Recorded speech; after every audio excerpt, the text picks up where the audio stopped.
One, two, three. There. Okay. Sorry for those who did not hear me. I just wanted to go check, verify that my microphone is on. That's why I always ask for someone to let me know who's here so that they can alert me. So I got to go back, rewind. Sam Tober, Sound of Joy Music Services. I call myself the church musician's friend. Today we're going to be looking at what we can share and shed with those who are approaching the piano for the first time. Don't have to be a church musician, just a musician at heart who wants to be able to sit or walk by a piano in a music center or perhaps in a shopping mall and hey, let me just do a little bit of this. So we're going to give you some tips, some little techniques that you can do just so that you can not not brush by or have that fear of being found out. Of course, let me know who's here watching so that I can acknowledge you. I wanted to put that in there. And we're going to have some fun today. I was listening to some of the songs that were on the Grammys, some of the songs. So I may touch on some of that music that was there also. It's all part of the same concept. Want you to feel comfortable, to have some fun. Of course, let me know if you have any questions. I do have some viewer requests I have not gotten to yet. Some of them require me to actually learn the song. I'm trying to get away from changing the keys. Some will request the song be put in a particular key. If it's a song I don't know, and then I've got to go and learn it, that'll take the time to learn it, and then have to remap that song in an off key. That becomes time consuming. So those wait the longest, and sometimes I don't want to do it because I am on my own schedule. If you've been keeping up with this channel, we're doing a lot of organ uh, slanted work, but I'll try to again put the keyboard in there because the keyboard is where you should really start before going to the organ. So we have our keyboard set up. As you can see, I've warmed up some, not as much as I usually do because I can do that now with you in attendance. Morning, Sub-Zero. Welcome. As you can see, I'm very big on scales, not just your traditional, you know, C to C scale, but your chromatic scale also with both hands, because that allows you and that allows me to get comfortable. I want to make sure that looks like we are being heard. Okay, I didn't have my volume up on my. Okay, I got the volume up on my iPad to verify that the sound is being heard. Now I was listening to the Kirk Franklin. I think I have done this also. I can do all things. I said, well, gee, those are some of the chords that I've covered in the past. In fact, I even looked up the video to see should I go and review it, and I've already had, which means I've already done.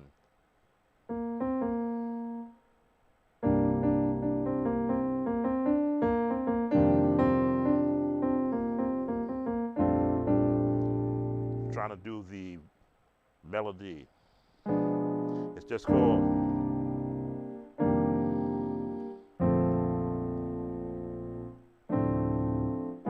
Just contemporary slash jazz chords.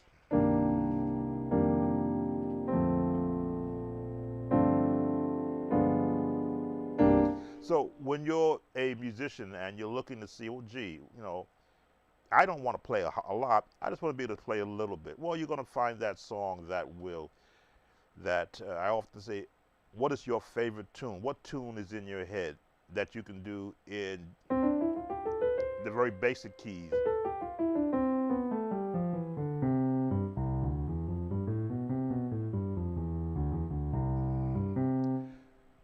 I know we used to do Mary Had a Little Lamb.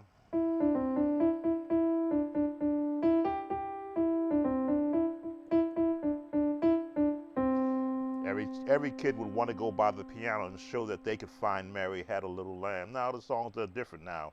You may want to do Baby Shark.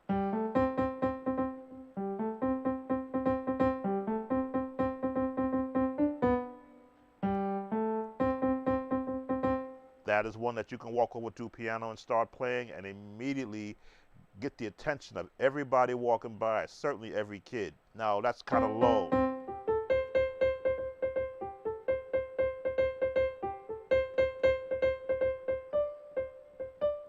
As you can see, I'm using all 5 fingers because that's what I practice with. But I can always do 1 finger, 2, 3. It's about getting comfortable. First of all, where are the notes residing that you want to practice, and how quickly can you place your fingers over them just to be able to practice. How many have joined? So, and I find practice to be the most fun I have because I'm not required to be perfect. It's about just playing.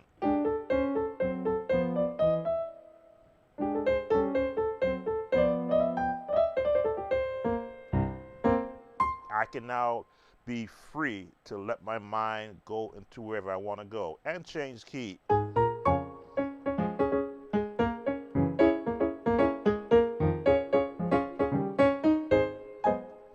And pick any key.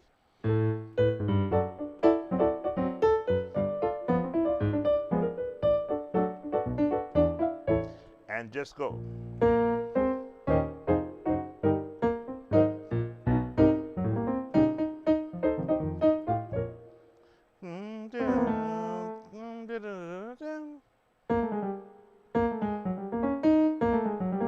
There we go. That's what I was thinking in my mind. Those are the type of practice things that I try to instill in musicians who are looking to, I guess, and perfection is not the word that I like to use. Correction is even better.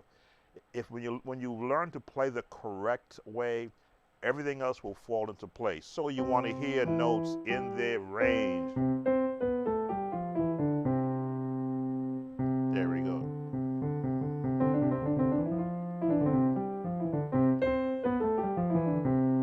When you've learned the correct way and you know where notes are, boom, boom, boom, boom, boom, you know where they are and how to reach them when you're sitting in front, then you can begin to add to that. Scale is the one way to.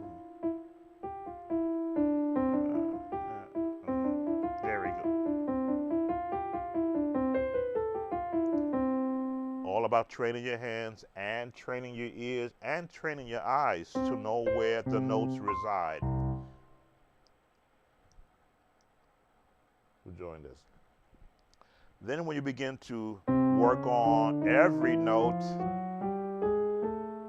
and how to play them soft, how to play them hard, how to play them soft and hard,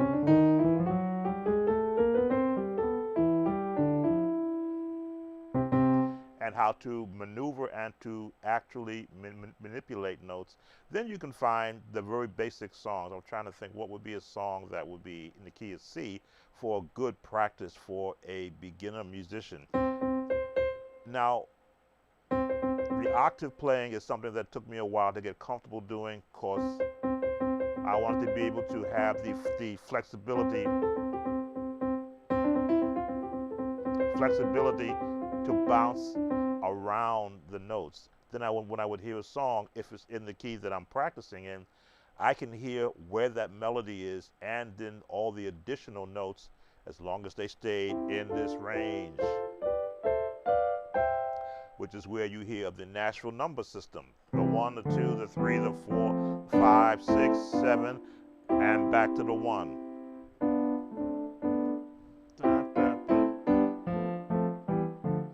Both hands have got to be able to switch off.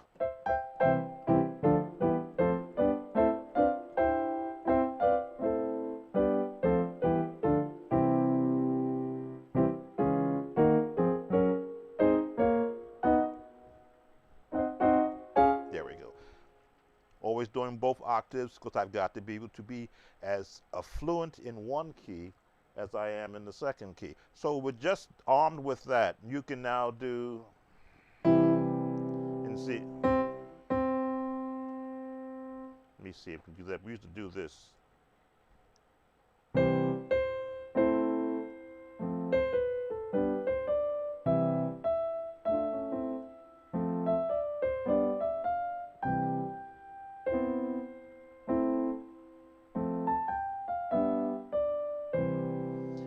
Now, even something as basic, I don't even know what that tune is, but that's what we used to do with the hand. Somebody would be on the playing the higher note, another person would be playing the bass note.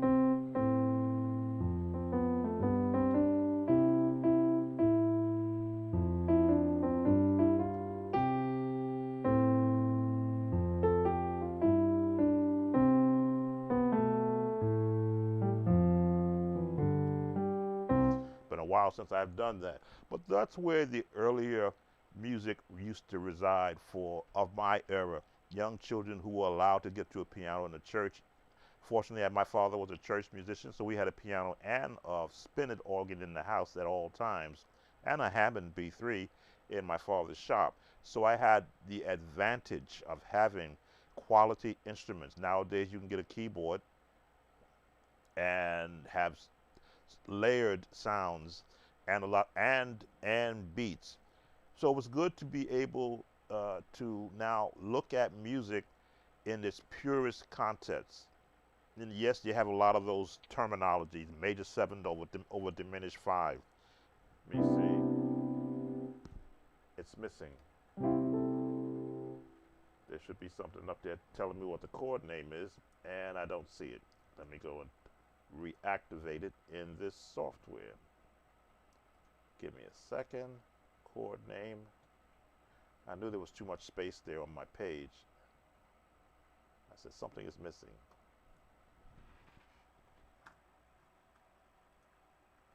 There you are. Chord names. And all these chords are what would be considered the jazz terminologies.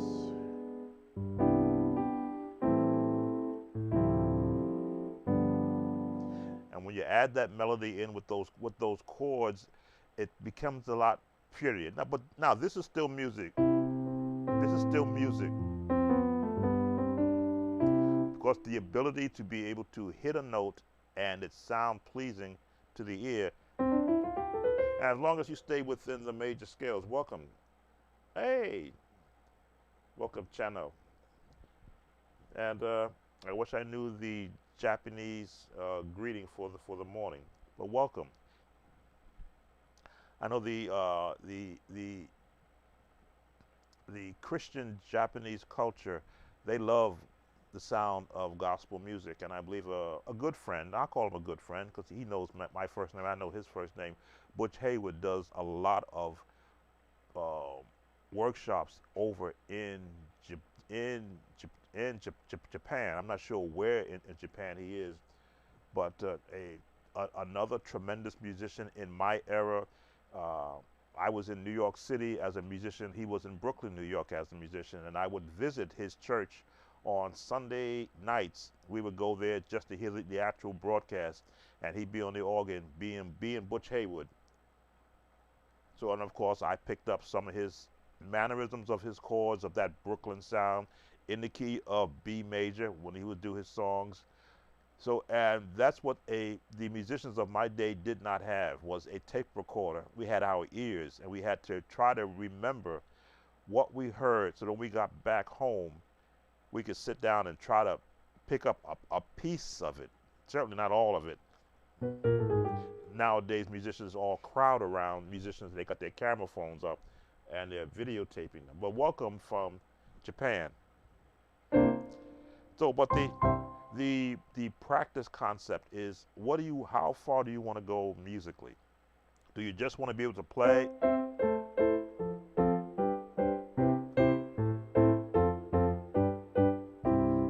There's no problem with that. It's what makes you comfortable for where you are now. When this competition thing comes up, when another musician comes in who can play 4 notes more than you, then you get like, oh wow, now I need to go and figure out what do I need to do so that the attention is off that person and on me. I always kept my reserve when I was around other musicians. Most times I would get looked at, oh, you play too? I play a little bit. And that's all I did, was play a little bit, because I was never wanted to be in the spirit of competition. If I was tasked to play, then I was supposed to give my best. not to show out, but to perform that which I've been told to do. So if I had to do, and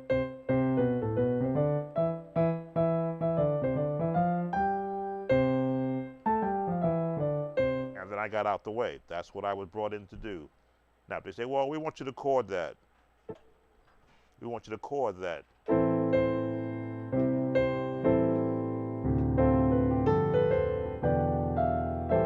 I messed up.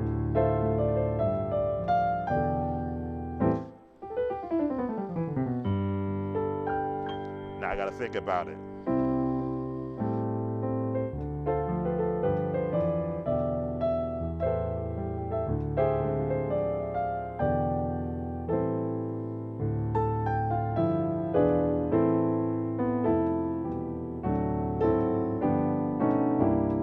Then I would go and I would give them what they're asking for.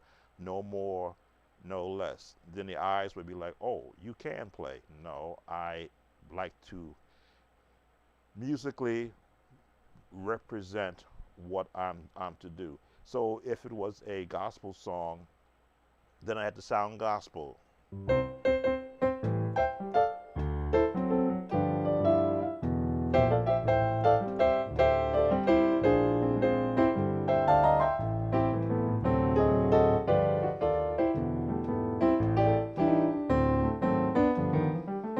Which is an element of jazz, stride, anything that would invoke that that gospel feel.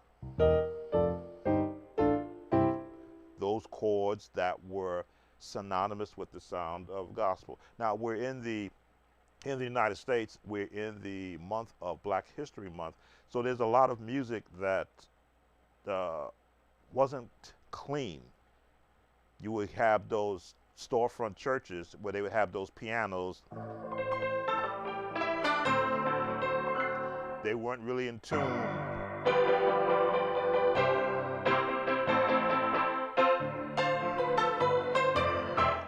And I learned to play on a lot of those pianos.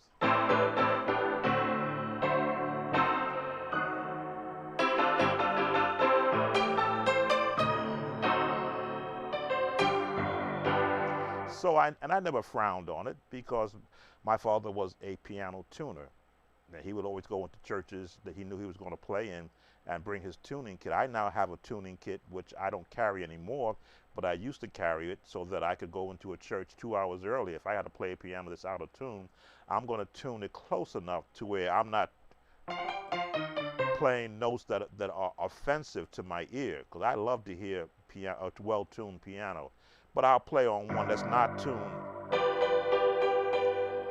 because sometimes there's some charm, old school charm, in hearing playing for a testimony service, and you've got an old school piano under you. I'm gonna pull up a drum set. No, I don't want to do that. I want to pull up a drum. I don't want to do that. I don't want to do that either. Putting up a drum pattern. Here we go. Let's see. I think this one should do it. Let's see if I can do a little bit of Do Lord Remember Me. Let's speed this up. Do Lord.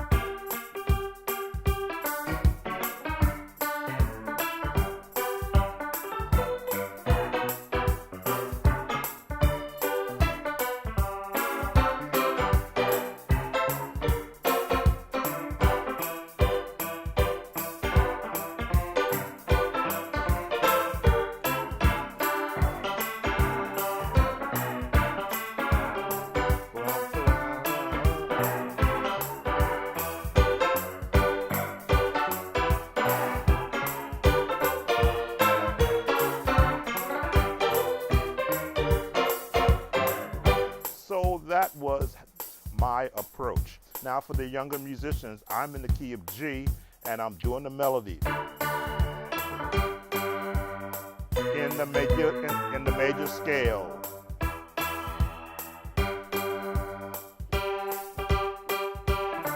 time.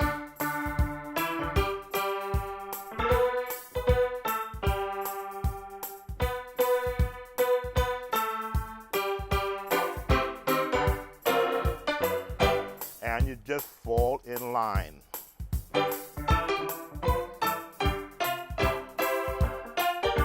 With that minor six.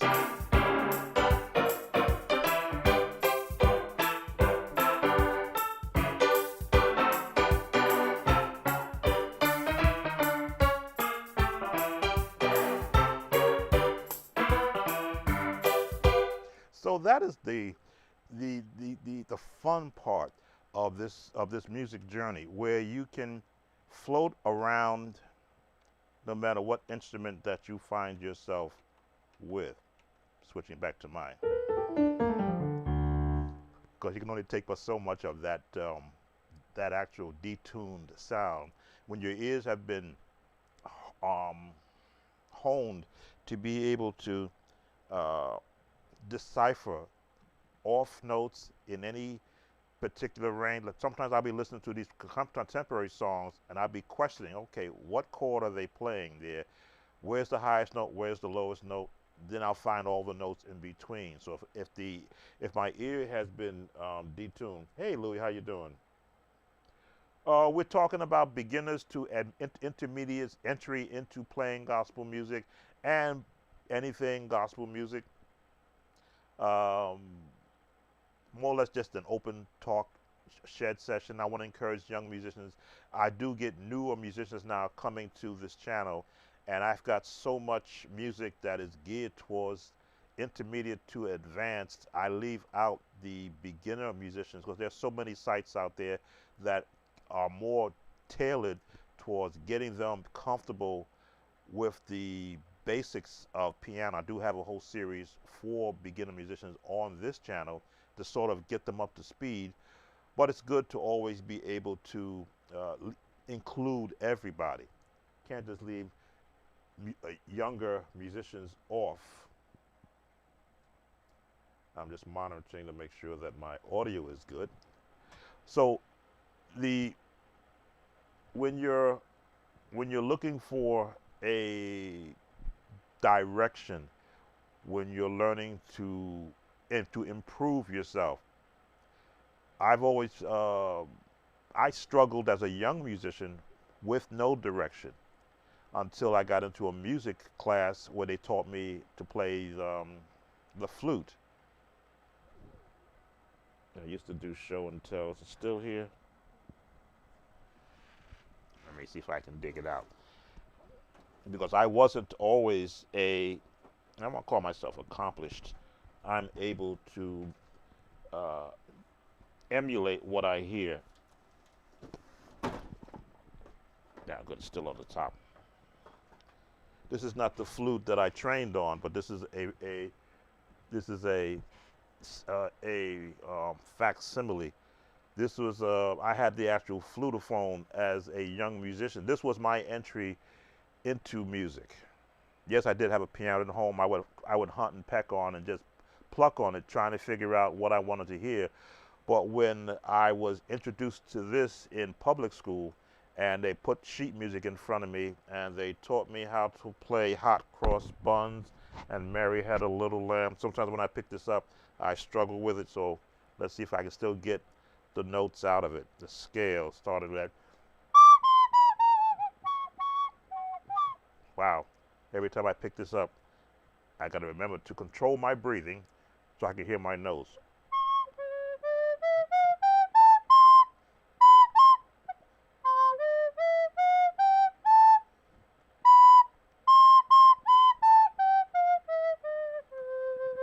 Got to control my breathing, which is a actual discipline. Now, when I had to play a song,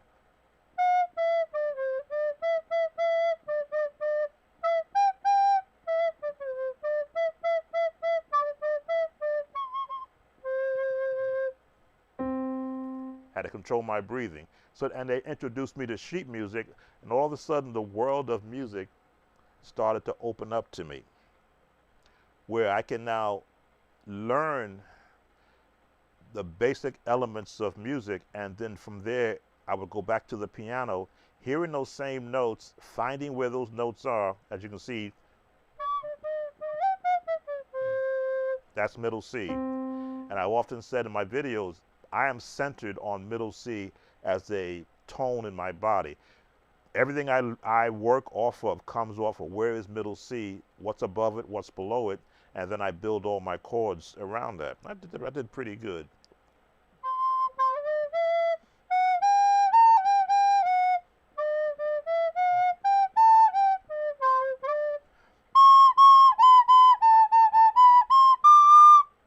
Total praise.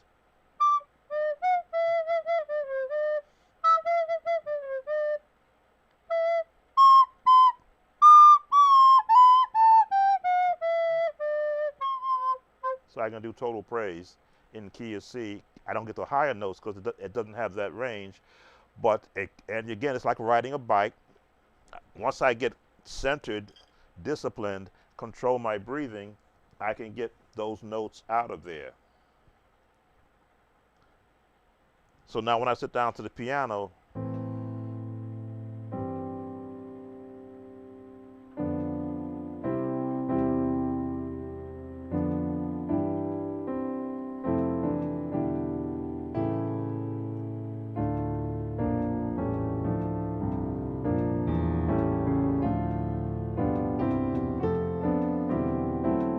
so now those notes make more sense that I learned as a youngster when I sit down to the piano and apply everything that I've learned, building upon that first entry. Now, a lot of musicians nowadays may not be have the advantage that I had in the school system, where they give music appreciation. I went from flute to trombone to French horn, which I'm not going to get that. I still have my French horn from school. They actually presented it to me when I was leaving. Matter of fact, I questioned, don't this belong to this? No, you take it with you. If though they were encouraging me, yes, this is the direction you should go. I didn't, but I still have it, and it's still in pristine condition from the 1960s. I want to say 1969. Yes, I still have it. But that was the encouragement that I had from teachers who were actual musicians. It wasn't something that they did as a job. When they weren't teaching, they were full-time musicians, which is why you see me go so hard on practicing scales for those who are on my course. That was my opening door to hearing every chord in every song that I ever heard without sheet music in front of me. Now, yes, I can now look through, I don't know how well this comes out. I can look at sheet music in a hymnal. You can't really see that well, the lighting. But I can look at the single notes in the sheet music in the hymnal and play a song because I learned how to read sheet music as a mellophone, as a horn player. I didn't know that was in key of D major.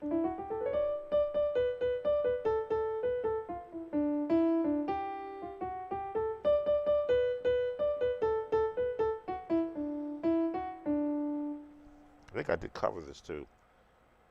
Every time I feel the Spirit.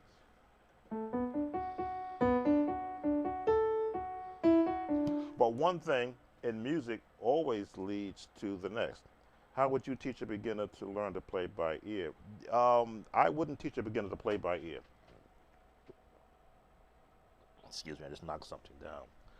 I wouldn't teach a beginner to play by ear. I would teach them to play by notes. I struggled playing by ear because I didn't understand the relationship that notes have to a keyboard. Ear playing is for that person that has no one around them to give them instructions. If you ever saw the workbooks that I put together over the years when I was on full-time on, well, I'll say full-time, when I was on the internet assisting musicians getting started, they got the same information that I had in books because I lost 10 years of understanding in music by not having the written book in front of me. So I would never teach anybody to play by ear. If you're already playing by ear, then I'm going to stress here. These are what, if you've watched all of my videos, every one of them starts off with, this is the key it's in, this is the scale. And we practice the major scale, up and down. Why? Because that's where you're going to find the chords to the song you want to play. If you think this is a scale, that's not a scale. That's a person that doesn't know a scale. That's what when I take on a new student or a new student, I always say, okay, play for me a major scale. They go, oh, I know all my scales. Fine, then show me you know them. Then I would say, play me the B major scale, and I hear them struggle. I said, well, you don't know all your scales. Well, yeah, no, it's when you can be honest with a person who knows more than you, asking you a question. They're not asking you to embarrass you. They're asking you to, number one, figure out where you are so they'll know what you don't know. When I did not know how to play, I would ask older musicians, how do they do that? And they would share nothing with me, which is why I share everything. As you can see, you see my fingering, you see images, you see a computer readout of what a chord name is. If somebody were to ask me, what's this chord? I couldn't tell you if I just played it without the help of a chordy app letting me know that's the name of that chord. I couldn't look at that. I'd have to go get a chord book, which I don't have out anymore because I got the chordy app, and go look it up and say, oh, okay, this is this G, but this chord is made up of, it's made up of F major, E minor, G minor, and B flat. Because those are all the notes that I am playing. And if you would ask me, well, what scale is it in? I go, well, I have to look at it and go, let's see. Looks like it's in,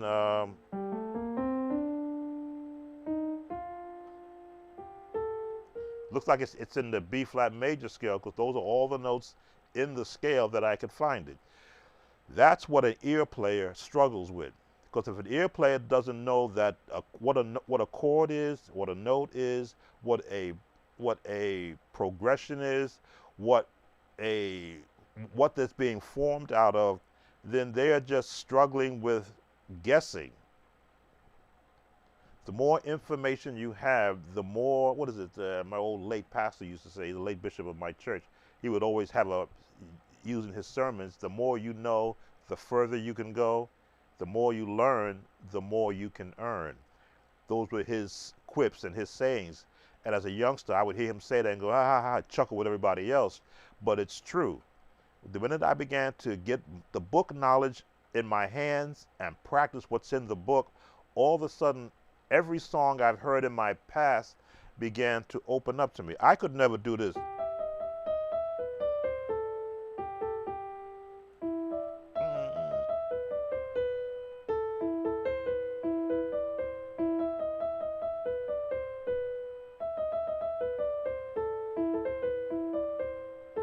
Now, I would hear people play that. I would hear that on the television shows, and I would go, well, gee, how are they doing that? Octaves, chromatic.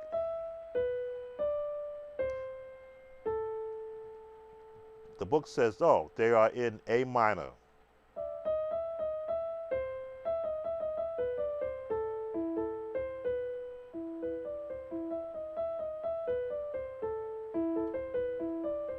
It continues now in C major, F.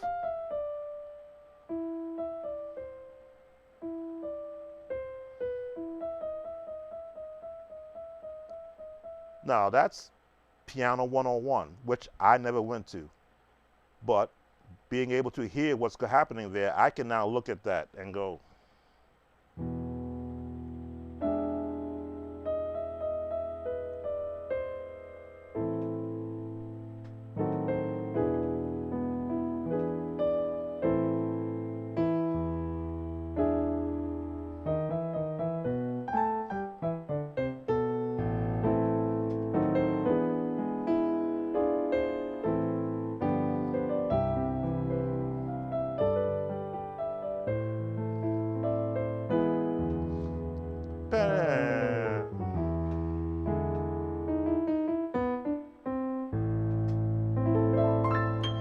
I can now do that without sheet music, but with an understanding of that where my chords are in relationship to where the path of the melodies or the scales that that piece was written in. Now you won't find that on sheet music,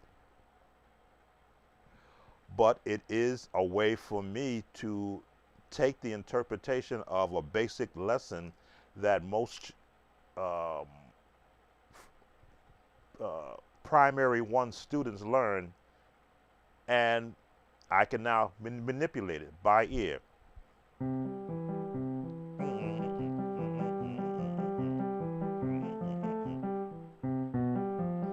That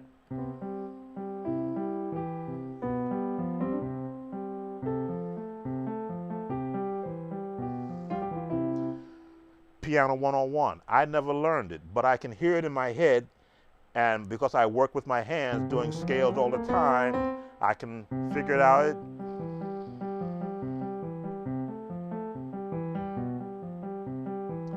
That's just what musicians, new beginners should learn the correct way, because they're going to be the songwriters of the future. Why send them out there ill-equipped?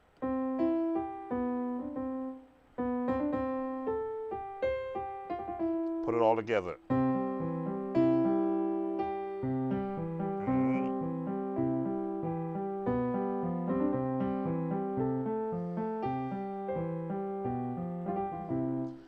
I would struggle with it, but then I would turn it around.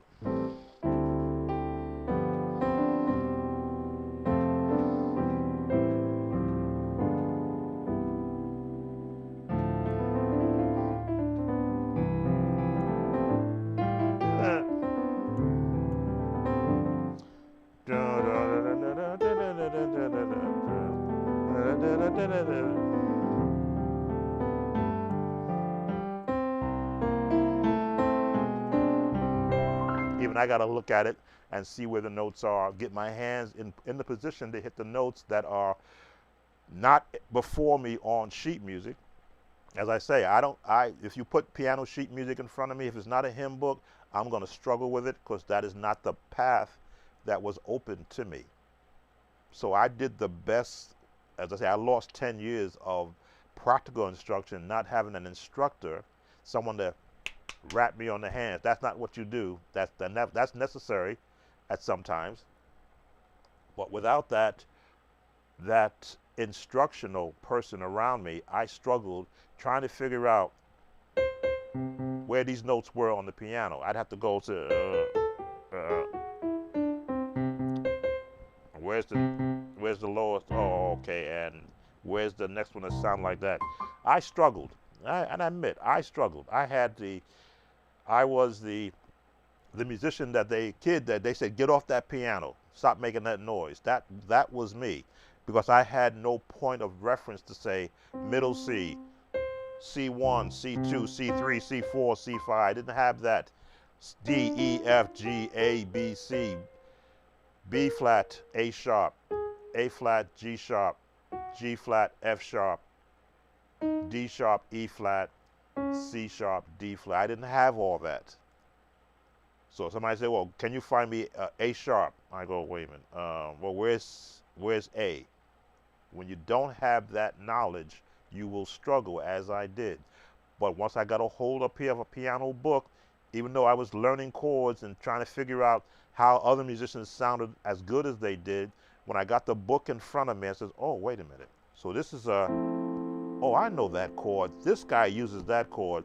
But how does he get this? How does he get that sound? Then I learned the scales. Wait a minute, I know that note. Wait a minute. Oh, that's how he got that chord. He got it from that note. What's that note called? B. B, go to the chord book. That's a C major 7th, right? Right? I had to look at the chord yet and make sure. Then I go, okay, so then I heard the F, and I heard that note, but he had it in with these, and then my ears would have to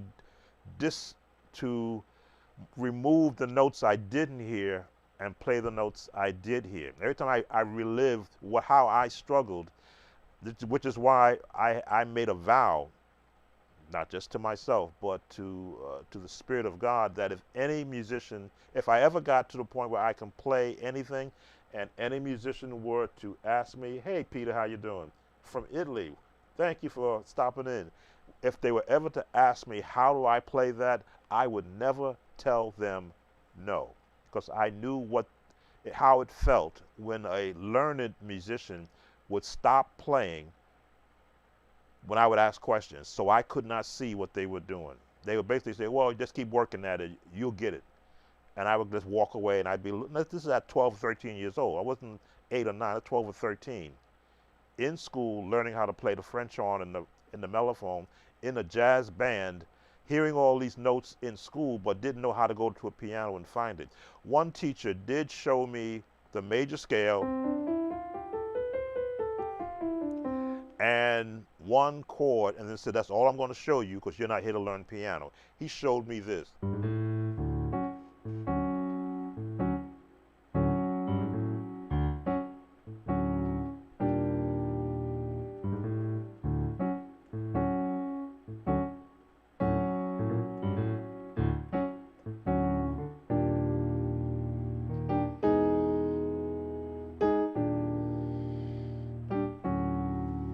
And he said, "That's it. That's all I'm going to show you. You're not here to play piano. Go back to your French horn or mellophone," because I was moved from French horn to mellophone, "and practice." And I went back home and I said, "Wait a minute, how did he do that? How did he get that to roll like that? How did he get that note? Oh." And he went up half a step, and he went up half a step, and half a step down. And I have never forgotten that, because he was the only teacher who wasn't a piano teacher, but he wrote music, so he used the piano to write music. He was a musician, trumpet player, Mr. Alexander Altieri, God rest his soul.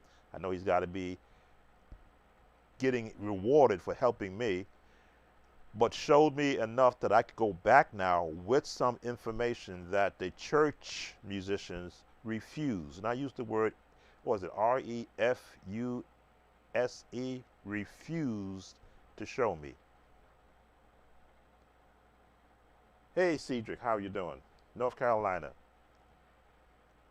So, um, I have that burning desire. I think if you ever would do a search on my channel, as I look at every other day, I look at what my channel is doing. I'm over 2,200 videos. Now, a lot of them with the early days was me just playing, because it was a fun thing to just videotape myself playing songs. It wasn't until perhaps maybe 2009 before I actually started doing actual lessons, given the software I had and the ability to show notes written on a keyboard. But I wanted musicians never to be watching me play and not know what I was doing, what chord it was, what I was in, what scale did I get my chords from. You will see me always say, I started recently talking about the Nashville system, because I had never heard of the Nashville chord system. Again, that was how novice I was in my early days. Nashville chord, what's that? When I hear musicians talking, "Oh, you be in the 1, be in the 3, be in the 5. I'm like, well, what's that? Those are numbers, 1, 3, 5. I don't understand what that is. Not knowing in my early days there was a chord system that was being used for years by all of the great songwriters. Again, 10 years I was in the dark. But once I became book savvy and I began to look at this, oh, so that's a 7th, that's an 8th, that's a diminished, that's a minor 6. Those are the same chords I hear in the Hawkins songs. Those are the chords I hear in the Andre Crouch songs. Those are the chords I hear in the James Cleveland songs. So now it became clearer to me. Learn these chords, minor, major, sus, right? Augmented, diminished, right? By adding a different note, adding an octave note, doing the inversions. Once I've learned that, then I could go back in my past and listen to those very same songs I was struggling with, and I go, oh, that's easy. He's in a minor 6. He's here. He's here. He's here. jazz turn. If I want to do Misty, Misty, E flat, dun, dun, dun, man, ba da dun dun dun dun dun dun dun dun dun dun dun dun.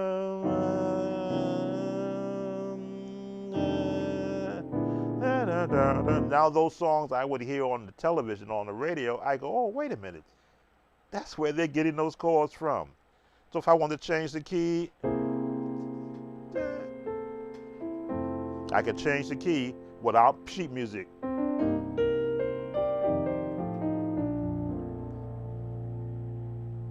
Dun, dun,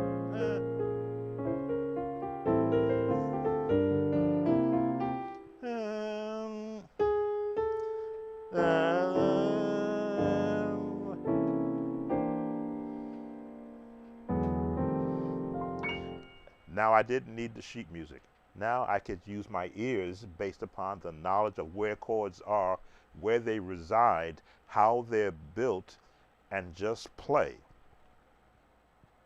Welcome, Terrence, upstate New York.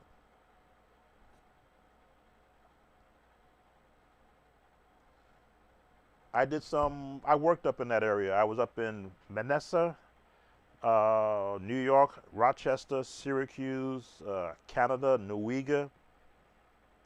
A lot of wide country up there, sir. I did some work up there driving. I'm like, what am I doing all the way up here? And I'm from the city. What am I doing up here working?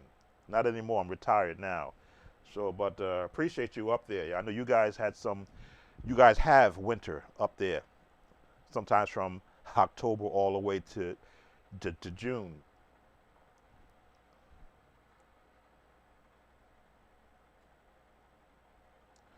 Oh, I consider myself accomplished.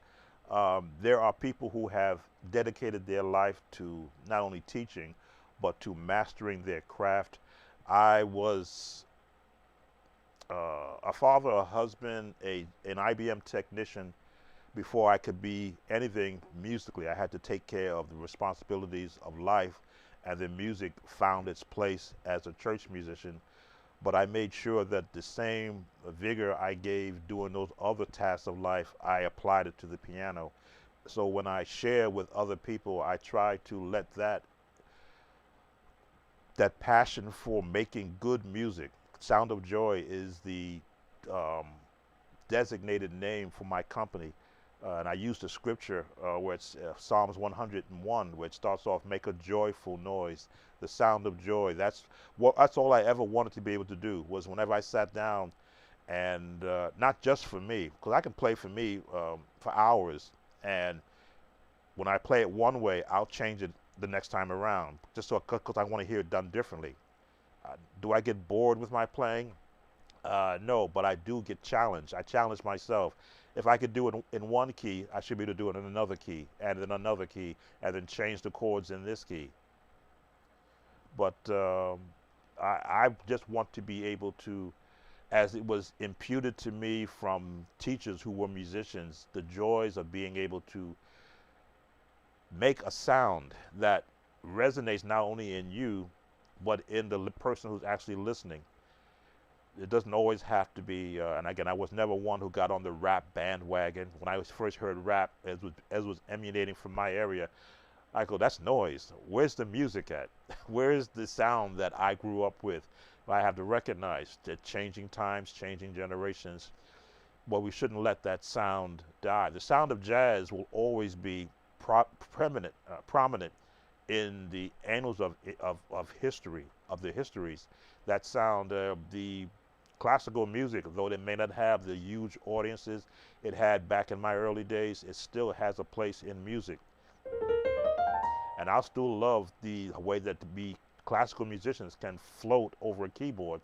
And when I watch the young uh, prodigies play classical music, I go, I can't do that. I wasn't doing that at 4 years old.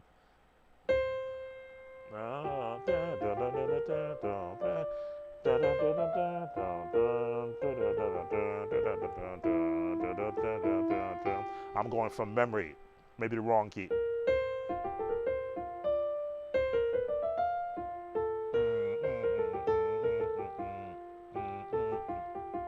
I'm going from memory of a classical piece I've heard played. That's why I said if I had the opportunity to sit with an instructor, they certainly would have recommended me to Juilliard School of Music or to Berklee. Oh, you need to go to Berklee. You don't need to be a technician. Your hands shouldn't be taken apart, grimy printers and carrying 70 pounds of mix around for copiers. You need to be sitting at a piano becoming a composer. I kind of feel like that's a direction. If I had the opportunity to go in that direction, I would have done just as well as I did being a technician for 48 years, repairing equipment to keep trucks on the road, hospitals printing forms, people using machines to make copiers. I fixed copiers, computers, dictation machines, typewriters. That was my technical world.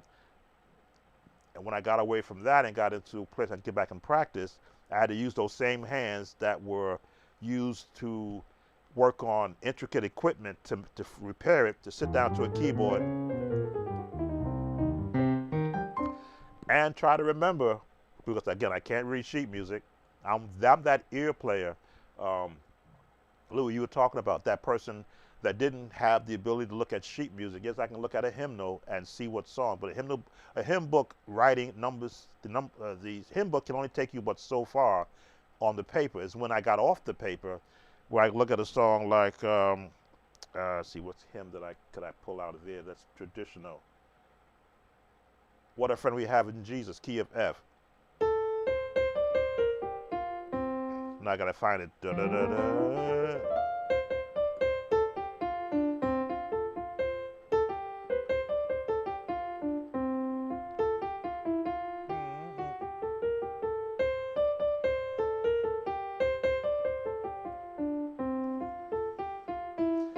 Now I'm going from memory. I'm going from where the notes should be placed. My muscle memory says the highest note is here.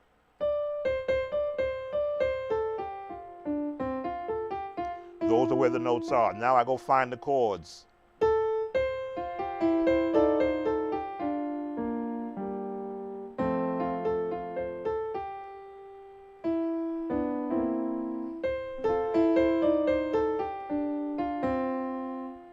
Diminish, major, seventh, seventh, major, major, major, minor, seventh,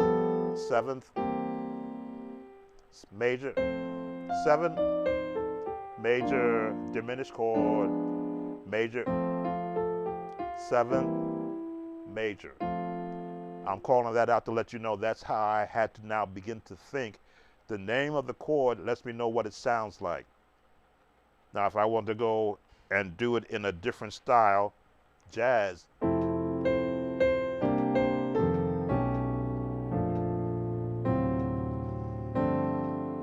Now fuller chords.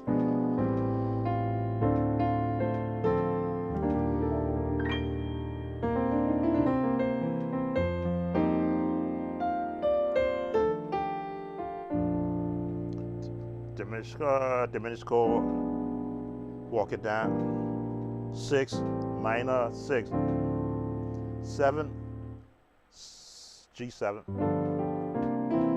da, da.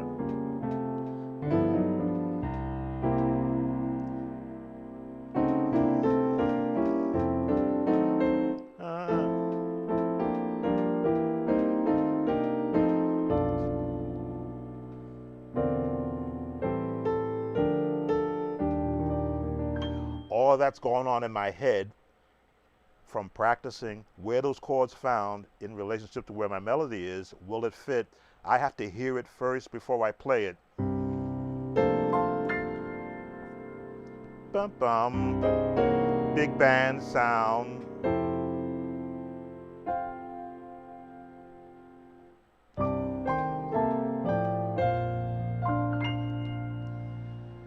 Classical jazz, classical rundown, diminished.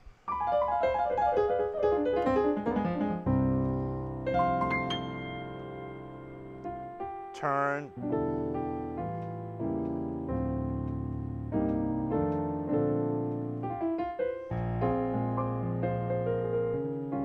The jazz turn.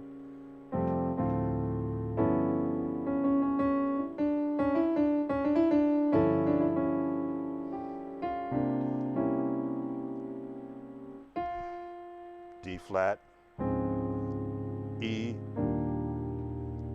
and reside on the F. Sus, add 2. There we go. I'm learning all these chord names now from watching back my own videos. Do you know the song "You Ought to Been There"? That's often sung as a congregational song. Would you mind playing it before you end the live? I'm going to take a break right now, guys. I've got to make a quick run. So, yes, I will touch on that. Let me just go do something real quick.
All right, I'm back. I am a slave to medication, and when it kicks in, you can't say no to it. It's all a part of living this life. Said I wasn't going to tell nobody, but I couldn't keep it to myself. Yes, that is a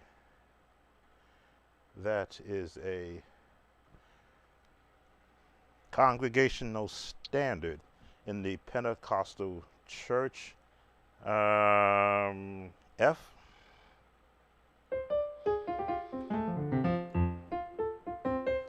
Or E flat. F might be better. Said I wasn't going to tell nobody, but I couldn't keep it to myself. Let's see. Let's get a nice drum beat in that, because you always got to have. Don't do that. It's pushing buttons on my keyboard. It wants to overwrite stuff, and I says, no, don't do it. Said I wasn't going to tell nobody. Gotta get that tempo right.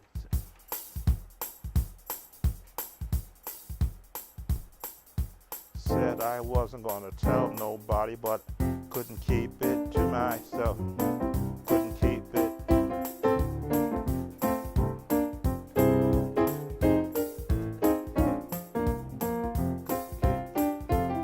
What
think that would be the song, Terrence. Probably a little faster than it should have been.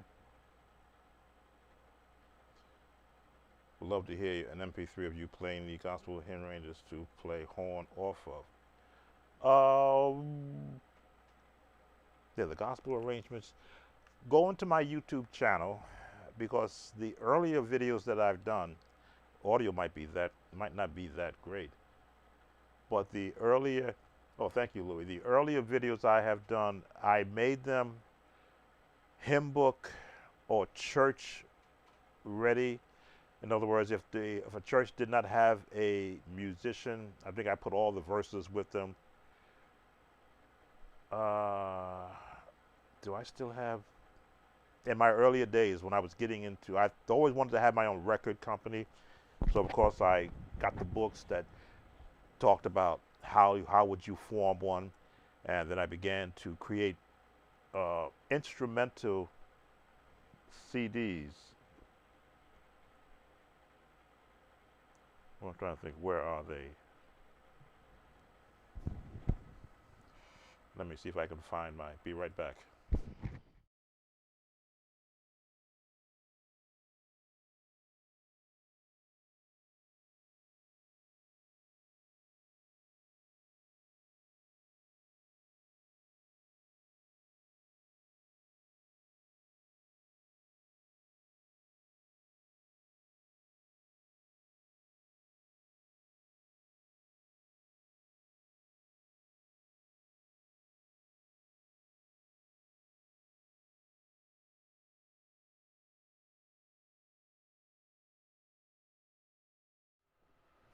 Switch you to the live setting. What I was doing in my earlier days, along with MIDI files for musicians, there were churches who did not have live music, but they were using CD players. So I would create CDs of church music while the church was either searching for a musician or they were in between musicians but still needed to have church. I'm trying to think, I thought I had them all. Ah, here they go. Yeah, all right. I still keep this is the format. I would create CDs.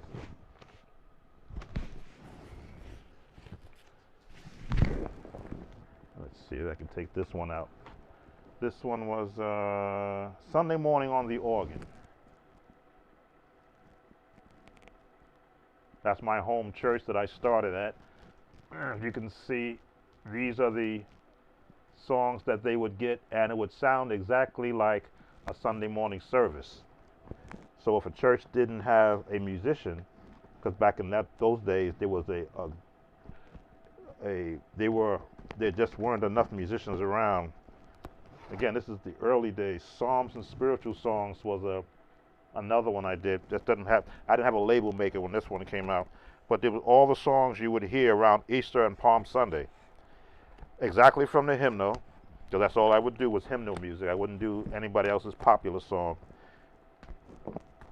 And there was Sunday night praise, so all the testimony songs you used to hear. Again, this is wow. This is way back when. Oh, there were more of them. These are the other ones. Because I was about helping churches to. This is another version of the Sunday morning worship. CD number 2. Can't nobody do me like Jesus. Precious Lord, take my hand. Come to Jesus. God be with you. I included some spirituals on that. I must tell Jesus, no, not one, nothing blood of Jesus. I even threw Oh Happy Day on that one. Because you don't know where a song can help get through an offertory or get through a devotional period. What was this one? Oh, great hymns and gospel songs. Let me see if they can see that. There we go. This is what I was doing back in the 2000s, gospel selections, and these were all to assist churches who did not have a church musician. Hopefully, they would have been sending a young person through my course when it was online. There were others. Oh, that's when I got fancy and got a printer. That's a young Sam Tolbert. Worship music. What we got on there? Amen. Okay, that was the same one. I would actually make labels. This is before I got a printer that could print on CDs that had white backgrounds. I used to make the labels and have to print them out and peel them so carefully. I ruined a lot of CDs trying to get it correctly lined up in the center. I got good at it.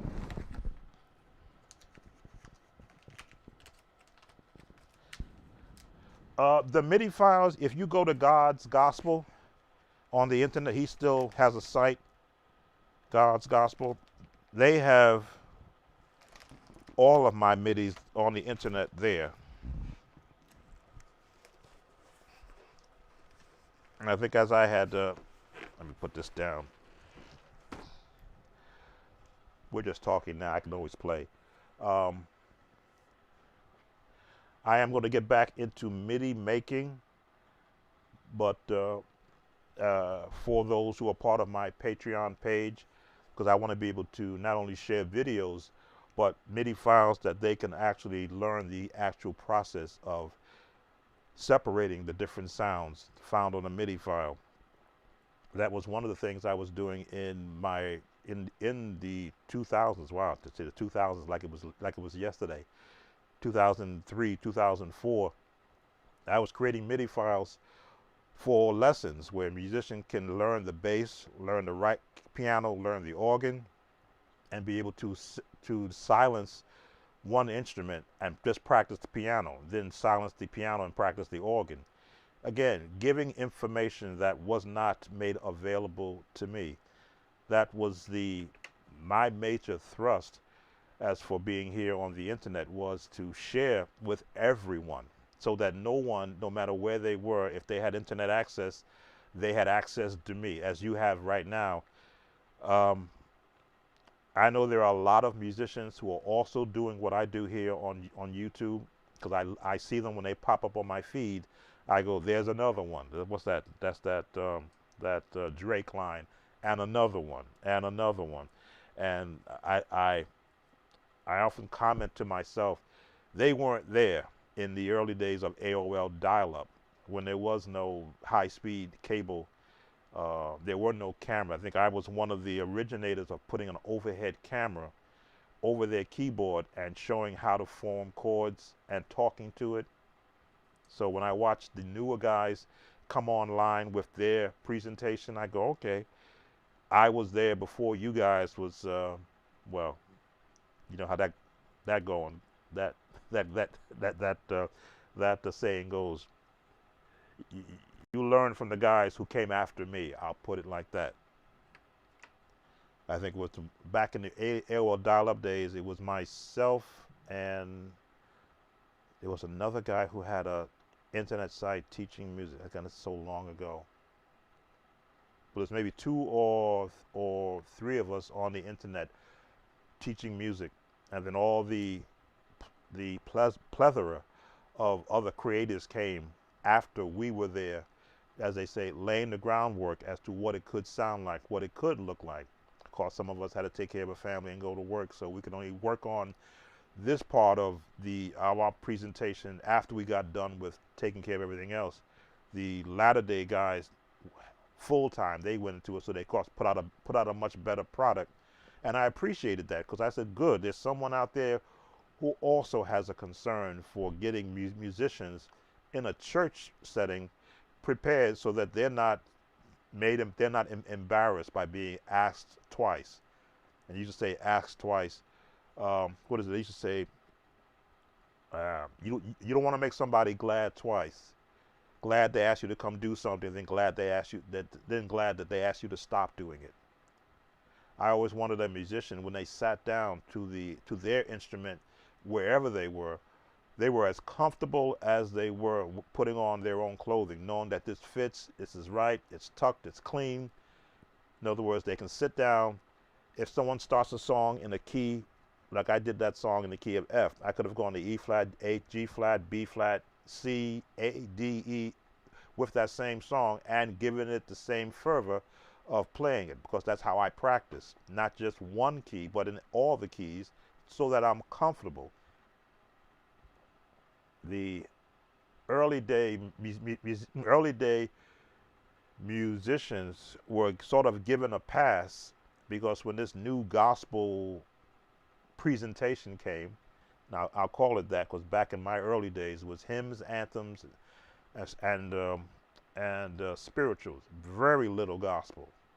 I mean, very little, because the older preachers of that day who were in their 50s, they didn't want to hear that stuff. That was they didn't want to hear no jazz played in their church. So your musicians were all learned. They had the sheet music. What we used to do, what the heavens are telling.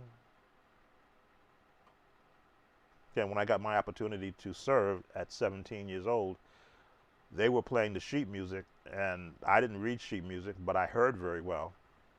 So when they wanted to go and do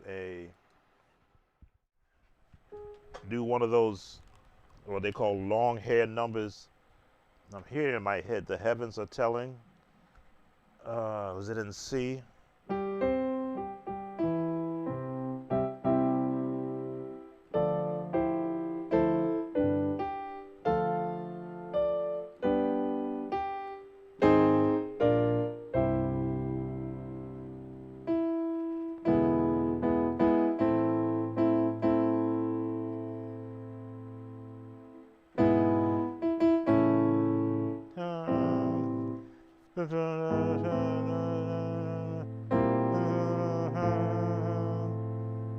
Wow, it's been a long time.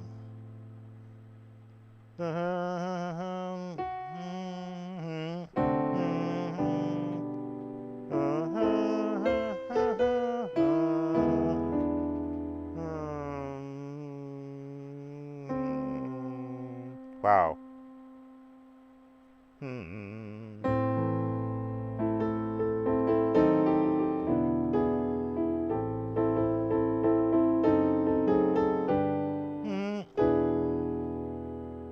I've forgotten that song.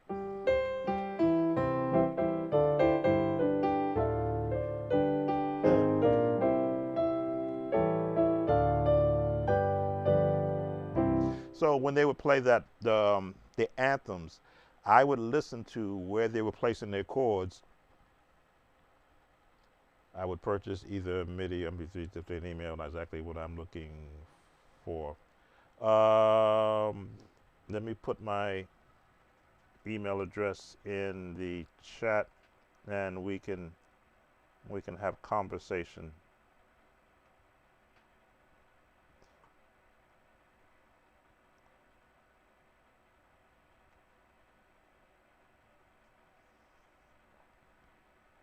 All right, there's my email. So I would listen to what they were playing, go back on the piano and try to hear. Again, as a young musician at 17, I had a good feel for the gospel sound. The anthem sound was foreign to me, but I just had to listen to it, being that I wouldn't be able to read it on sheet music as they were.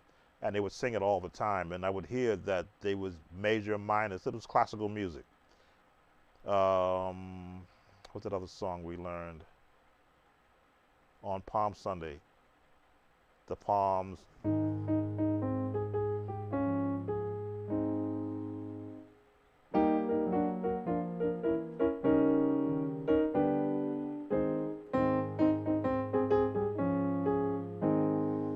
Diminished.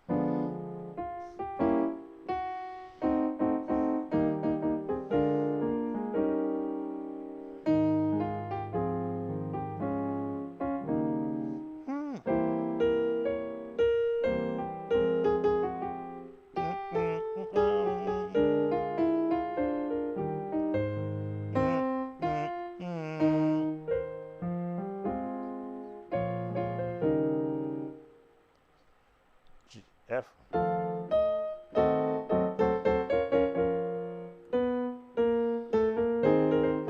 Wow, the palms.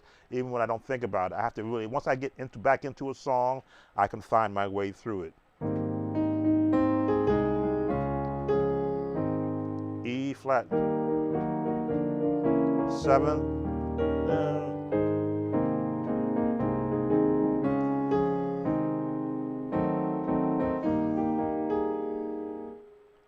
B flat, E flat.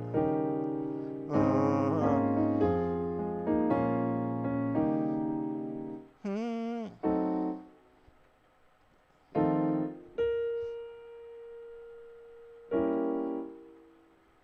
I should know this song.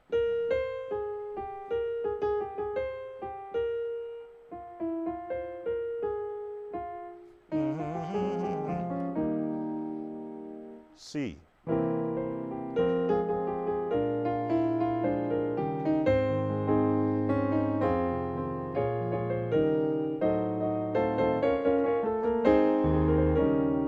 The palms. I had to think about it.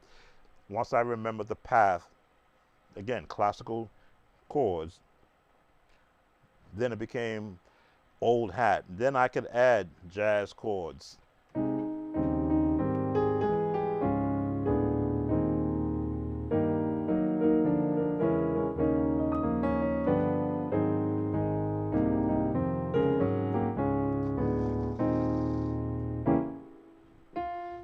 Da, da, da.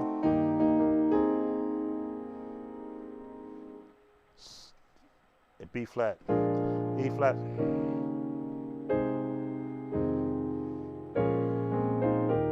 C7.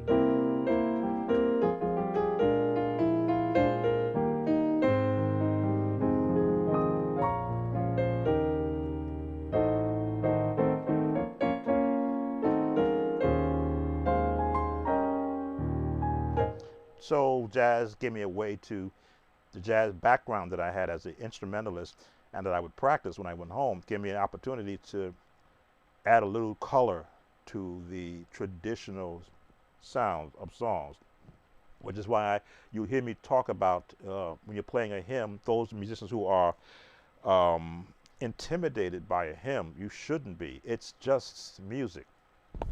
It's just music. All you have to do is know where the melody is going and then apply the chords you do know. But then as you do that, once you're comfortable applying the chords you do know, add additional chords. But learn the basic ones first. What are we into now? Coming up on, I'm trying to remember my United Methodist Church ministry there. They had Epiphany. Are we in the Epiphany season now? I think we're in the season of. I learned a lot of songs in the Methodist church. I'm looking at the Methodist hymnal now. I'm not going to go get it. But there were songs in there that I did not know. I had to go to YouTube to find people who knew how those songs go, so that I could represent the song correctly. Because there were songs I'm like, wait a minute, this is kind of a dark sounding. Is it really that dark? To hear somebody play, they go, oh, if I add this chord, that chord now makes sense. Let me see.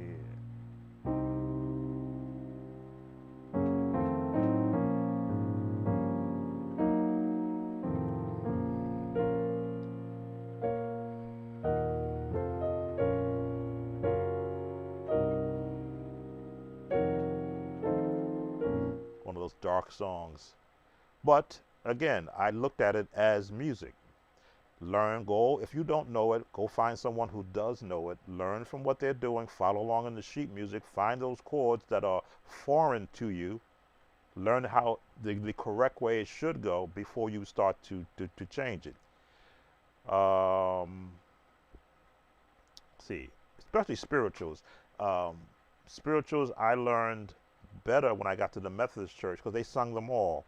And they sung them as they were sung in the original way, because that's the your learned musicians were the music directors. When I got my opportunity, I was brought in um, to replace a musician whose work took them away from the ministry. So when I sat down for my interview, and they pulled out their, in fact, let me go get there. This book is right here.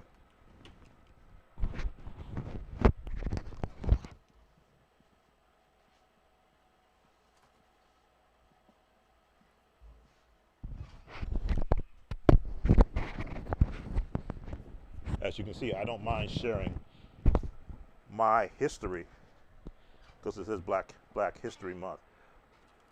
When I interviewed at the United Methodist Church, I had never played for a Methodist church. I was straight Pentecostal and just fresh off of playing for a Baptist church. So I knew the Baptist style. I knew the Church of God in Christ Pentecostal style. When I interviewed for the Methodist church, they says, well, this is our hymnal. And then they showed me this, and I'm like, oh, okay. Well, I know hymn song. They got the same song. Go to page 702. I'm like, 702? What hymn book has 700 songs? Oh, yeah. And I would look at that and they go, can you play that? And I would look at it and I go, you know, I'm not familiar with that song, but I can learn it. Okay, we'll go to page 644. I'm like, okay. Ooh. Let me look at it. You know, I'm not familiar with this song, but I can learn it. I was so happy when they pulled up a song that I actually did know, and that's the one I actually auditioned on. But then when they gave me the hymnal to take home, they say, this is yours so that you can prepare for the songs that we're going to sing for the coming week. I would look at it and I go, you know what? I've never heard of this song before. I would sit there with my timing and go, okay, let me read this. You know, what's all these other notes? So then I would go to the internet. Yeah, I'd go to YouTube. There was a guy called Organ Pipe 8. He's probably my savior for years, playing a pipe organ, playing these songs exactly the way it's written. So now I could follow along. And when they were playing the song, I go, oh, that's what that change is there. Then I get to the piano like any good musician would, practice what I heard, practice what I could read. And then by Sunday, when it came time to sing the song, I had the intro, I had all the verses. Some songs had 6 verses. I would not try to make it a gospel jazz infusion, but I would play it exactly the way I learned from a professional. Hey, how you doing, buddy? And from Austria, welcome. I won't even try to pronounce your name. That wouldn't be right for me to try to pronounce your name, but welcome from Austria. So now I'm in school for 19 years in a Methodist church, learning songs that were not presented to me in either the Pentecostal or the Baptist church. Yeah, when they went through "'Tis So Sweet to Trust in Jesus," yeah, I know that one. Key of A flat, yeah. Yeah, I can do that song. They go, oh, okay, good. Well, go to page 396. Oh, Jesus, have I promised? And I go, no, it's in the key of F. Now, I didn't ask them, could you sing it? Let's see if I can pick it up. But I was, you know what? I'm not familiar with this song, but I will be. Then I would go and I would go find someone. There was a MIDI site that the United Methodist Church had that would have MIDI files of every song in this book. I was downloading MIDI files, slowing it down, learning the chord changes so that when I got a chance, my opportunity on the Sunday morning the church is going to sing that song, I had no issues then. That's how much education prior prepared me to be able to go play in a different ministry. Some musicians would have folded and said, no, I don't play hymns. So, and they would have lost an opportunity, monetary number one, and learning a new culture of ministry number two, because you always want to look at music as a get you in the door calling card that says, you know, I don't know anything about what's happening here, but musically, usually you say, for those who use the number system, you can't, number system won't help you here. It'll help you in the Pentecostal church. It'll help you in the Baptist church. It won't help you here. You have to have understanding of music. And because I had an understanding of music and the ability to read notes and to be taught, which is what I stress whenever you see me doing a video and I start you off with a scale, that's me teaching you to learn the discipline of a scale, because that's going to, playing it cleanly, of course, is going to get you hearing a song before you actually play it, because you will hear the highest note, the lowest note, and every note in between if they stay in a major scale. If they go in the minor scale, then you'll hear every note in that minor scale that is a part of that song. Are you doing any quick requests? I'll take one. I just did one for one, so I want to be fair. But it's got to be a song that's in the correct key. What did you have in mind? This is for Buddy. Oh, Chubster, I'm sorry I missed you. Oh yeah, I when I go live, it's usually in prompt. So I have a I haven't been on live in a while. Let me just get on and see who's available, because as you can see, I've got visitors from Austria, from Japan. I'm not sure what time it is in that time zone. So if I pick Eastern time, USA, get on at maybe 6 o'clock at night, some people might be going to work or they may be asleep. So I'll just pick a random time when I feel like going live. Buddy, you have a request. I know that there is a time lag in between the time I see your typing and I talk. So just type in what that request is. So from a musician standpoint, you always want to be prepared. I was prepared in my past from the understanding of sheet music and the discipline to apply that understanding to whatever I walk into. Now, if I were to walk into today's church and they wanted to do one of these CCM songs in the key of E, all I got to do is think of the number system. Oh, what's the song? Oh, it's in the 6. It's going to go to 4. It's going to go to the 1. It's going to go to the 5 in E minor, the 6. That's all I need to know. And go pick any lyrics you want.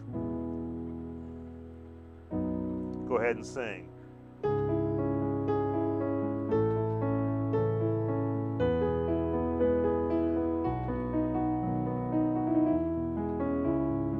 Now, that is not to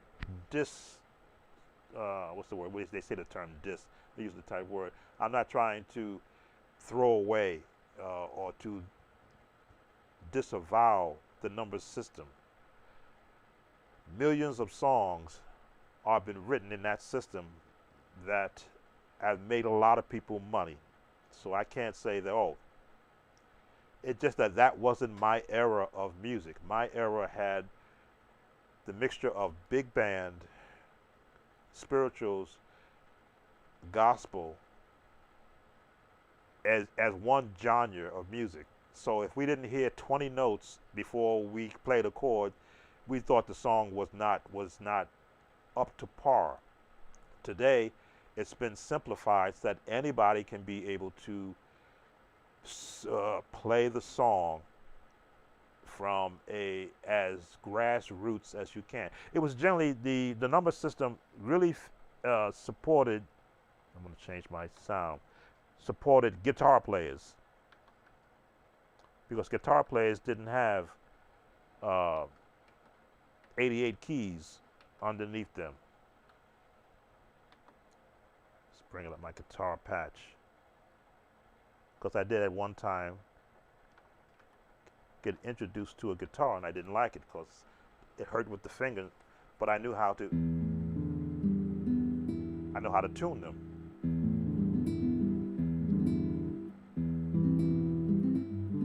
I could play C, I could play F, I could play G, I could play C. That's all I learned on the guitar, how to form those chords when I began playing guitar. But because I could hear so much more music, I stopped it. I didn't want to play. And at that time, my father bought me one of those rinky-tink toy guitars to play. I guess to see whether or not I wanted to learn to play it, and I didn't. But I look at the paper and the work, and I go, okay, this is not for me. Welcome, DB Moshe. So, but because I understood the actual strumming, so when you want to do the number system, those were written for guitar players. They know they're going to be in the 1. They know they're going to be in the 6. They know they're going to the 4, the 5.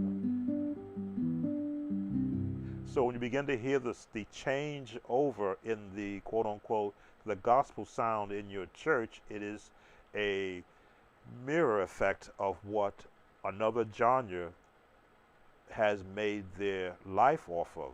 The numbers, the Nashville system.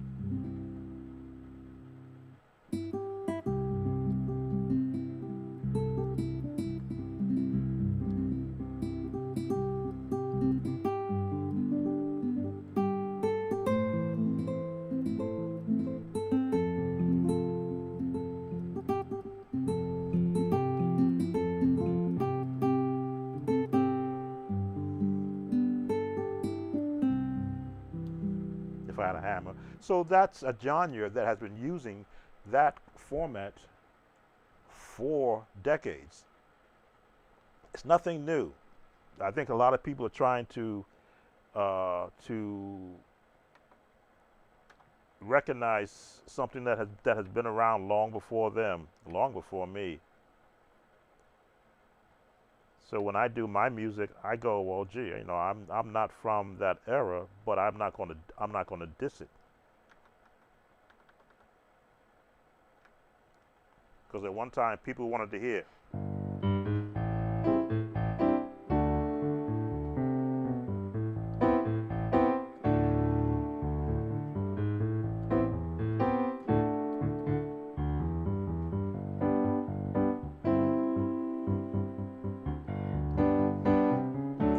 That's my era.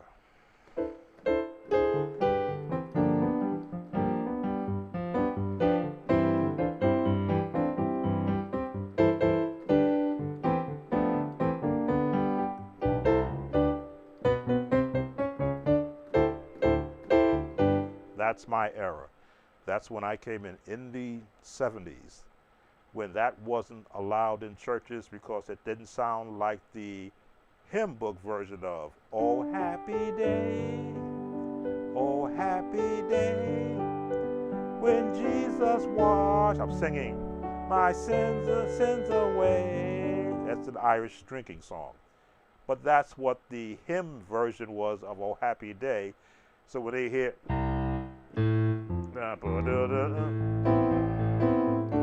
churches say that's not "Oh Happy Day." How dare they sacrilege to do that to a hymn? And they didn't understand. They didn't understand that music has to evolve to meet the generation that's coming.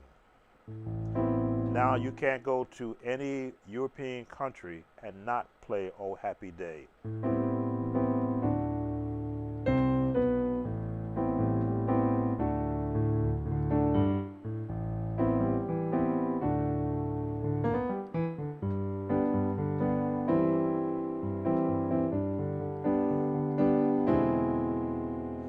I learned the chords on the song.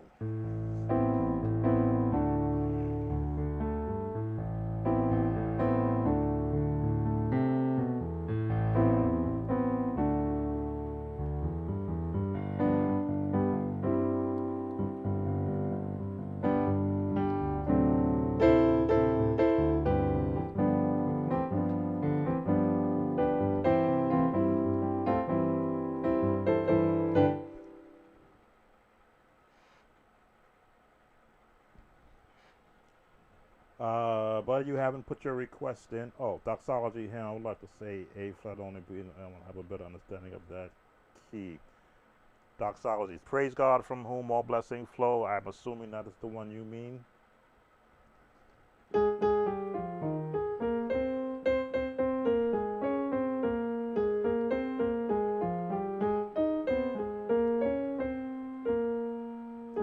is the doxology. It's built on the scales. Praise him, all creatures here below. Praise him above the heavenly. Golden major. Praise Father, Son, and Holy.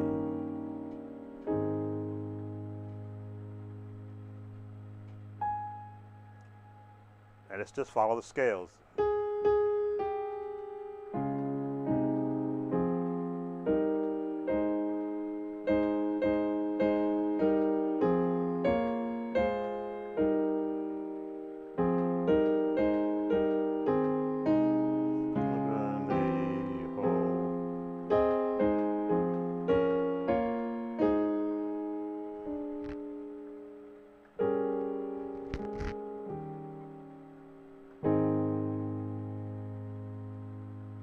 Welcome, Antoine.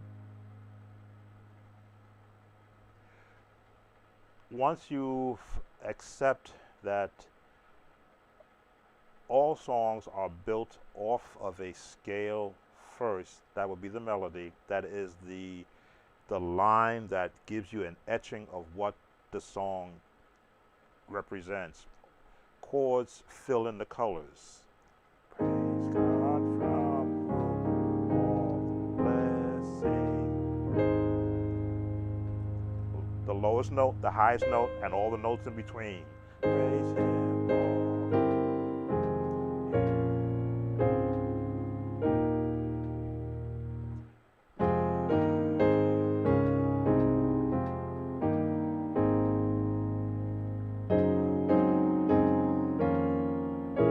Minor 6, jazz 7th, right?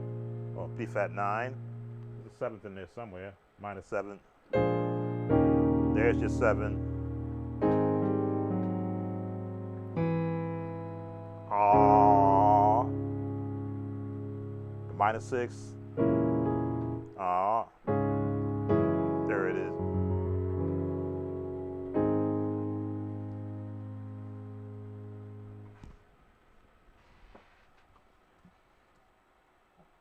I want to bring in my, excuse my back.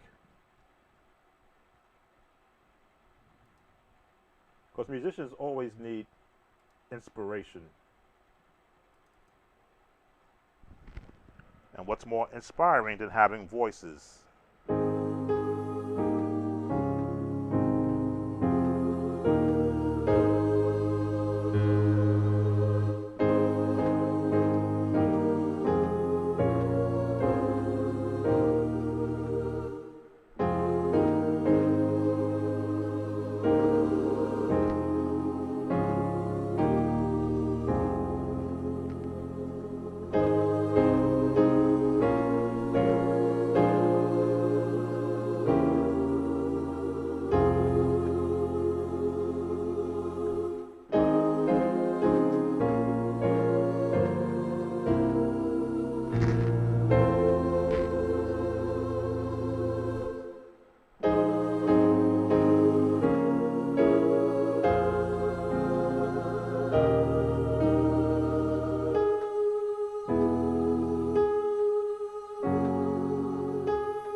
Gotta have a choir if you want to do a doxology.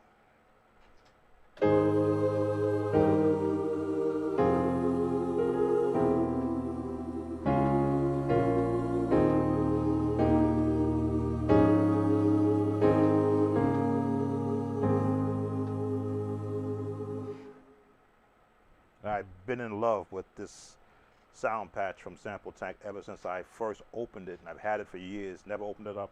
And I said, what's these voices things sound like? And I'm like, okay, that's what I've been missing.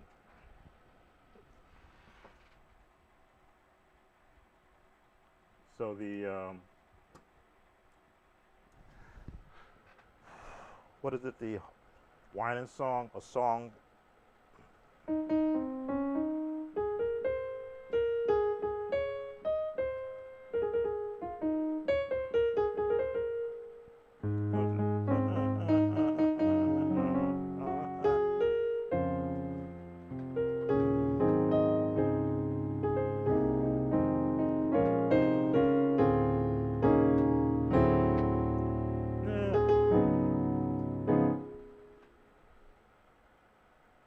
touches a song. Everything you touch.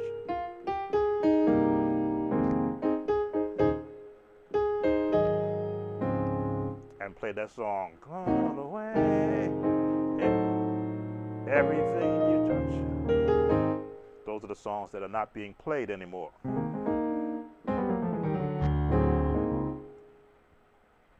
We're actually going with that tonight for rehearsal. Very much helpful. Oh, it's not a problem. Not a problem.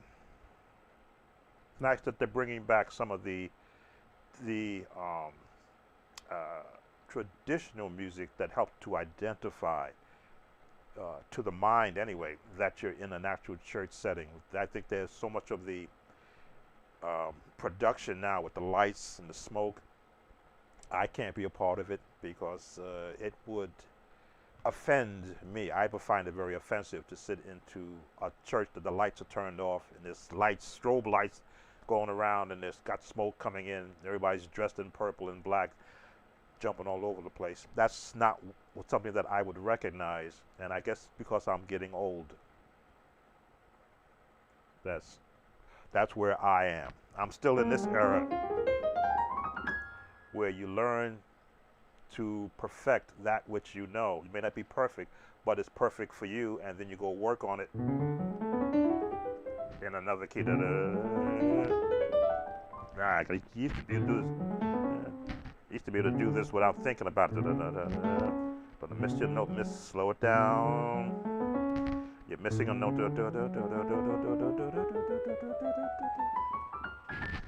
Now I don't have to practice, but I still do. As you can see why.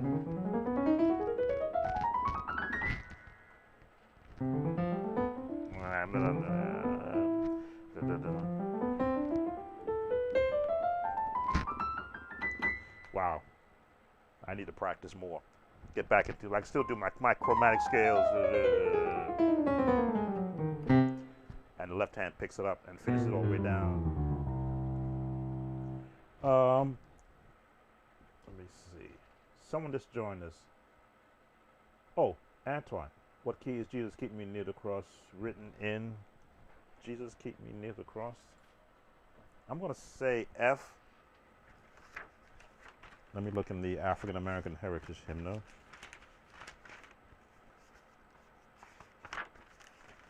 Sorry, I missed your comment. I was in conversation. Jesus keep me near the cross. I'm going to say F. 252. This is why this book is so important. It's a reference book, along with a lot of good information also in it that's not music.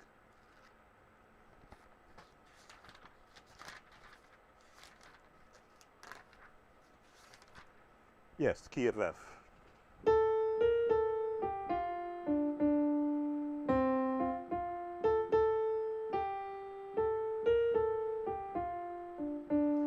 Six-eight timing too.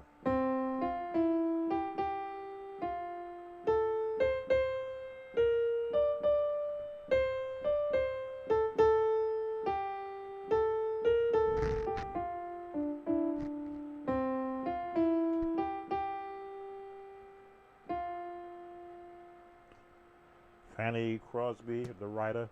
So, and again, once you've got the melody down, you got to look at who you're playing it for.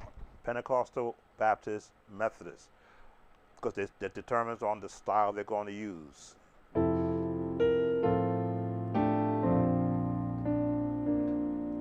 Melody at the top. My jazz chords, straight chord.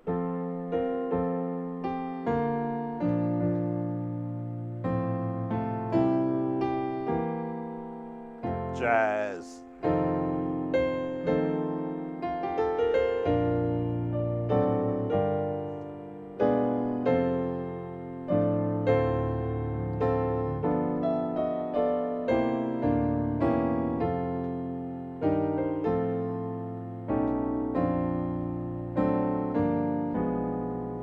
Hymn book.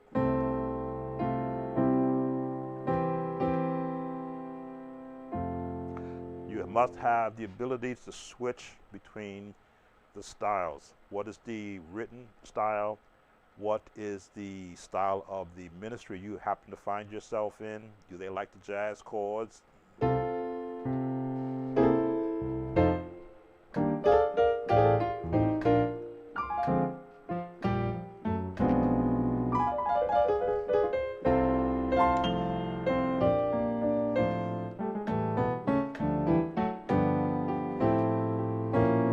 That's your Baptist style.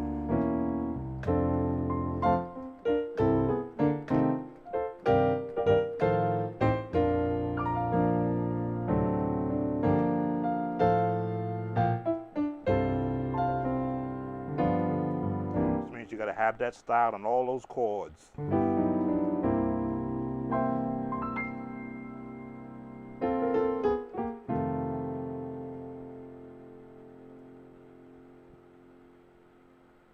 Which one is what is one of your favorite songs?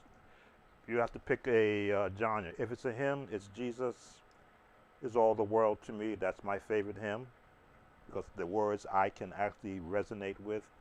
If it's a contemporary song, you've got to go to, I've got too many to choose from. Hawkins, Crouch. Yeah, it's between Hawkins and Crouch. It could be any of the songs in that from their repertoire.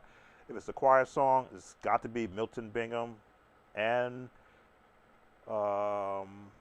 Clay Evans. Those two are competing. Who doesn't like the song He Cares?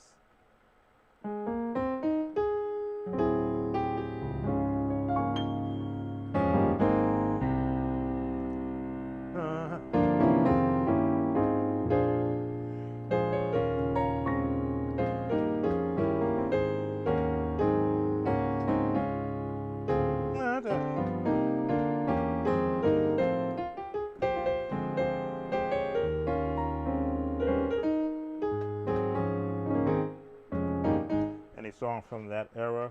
If it's going to be contemporary, you have to go Hezekiah Walker, because I was there when Hezekiah Walker wasn't, and when he was and is. So I was there in the beginning of learning those songs, because I had to learn them for the youth choir that I played for. If you want to go classical jazz, you've got to go Thomas Whitfield.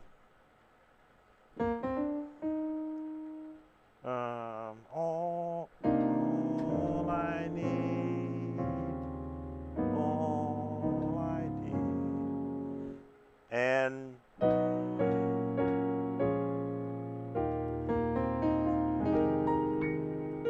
I Shall Wear a Crown. Again, you pick an era for a favorite song, a song that I enjoyed learning, and learning it the way that it actually sound. The Hezekiah Walker stuff. Let me see.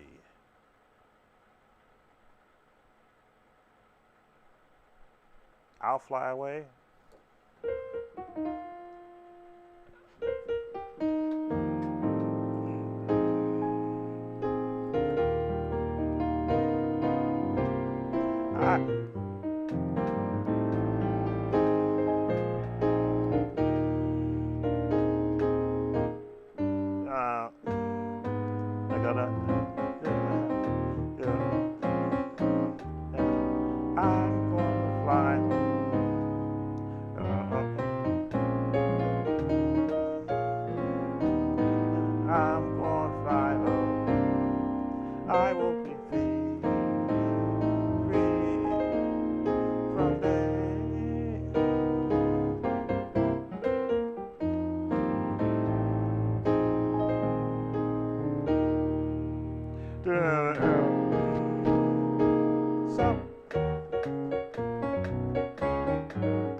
I'll fly away.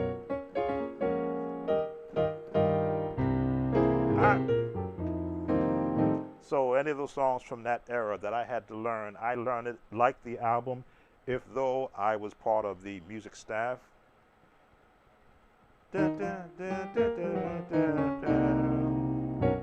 I'll Fly Away. Of course, Kirk Franklin.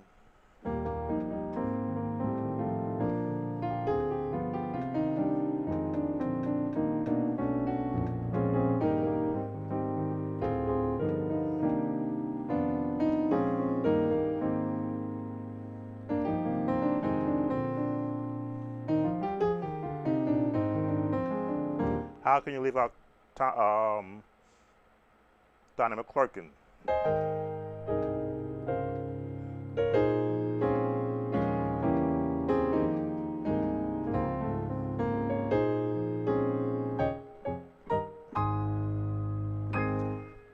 Pick a song. Pick an era. Um, who else is there? Goodness, I'm just running through the list. John P. Key.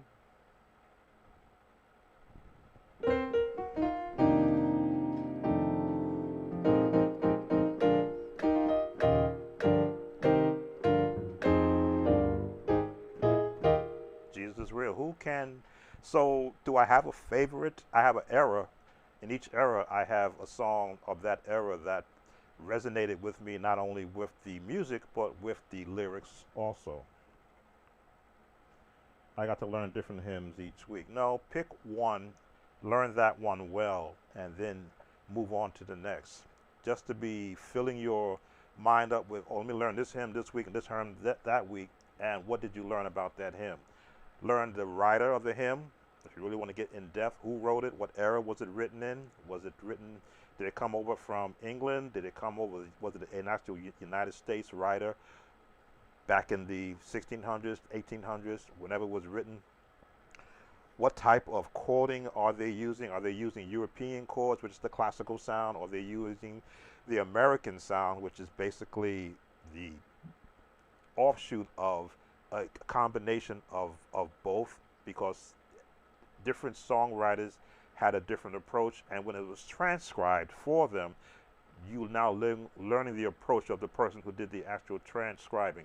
One thing about the spiritual songs, they were sung in like the music or the words are sort of broken English. The chords were all minor chords because they only used the upper register, the black notes, when they did the spiritual song. So it always sounded minor. That's why they sound so sad. Wade in the water, wade in the water, children, wade in the water. God's gonna trouble the water. There we go. So that's why the spiritual sounds so sad. They were written in all the black notes. So you had to understand, they weren't writing classical music. They were writing to the notes that they could find if they got near an instrument.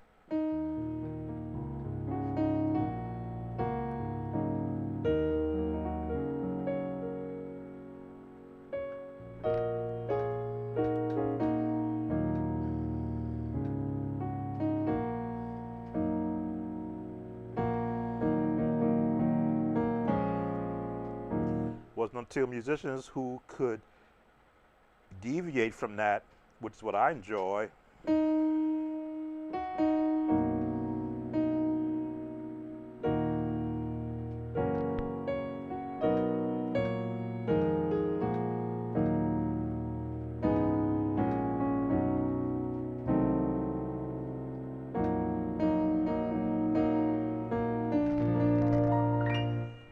The classical sound.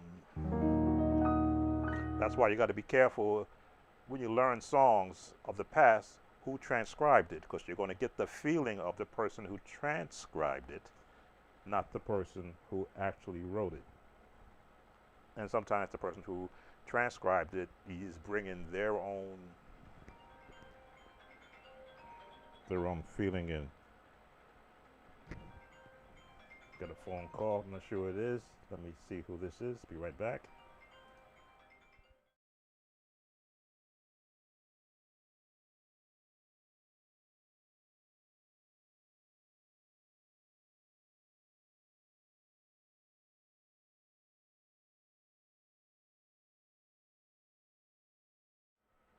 Sorry about that. I get spam calls all the time. When they're live, I like to waste their time so they won't be trying to scam somebody else. I'll make sure I didn't leave anybody out.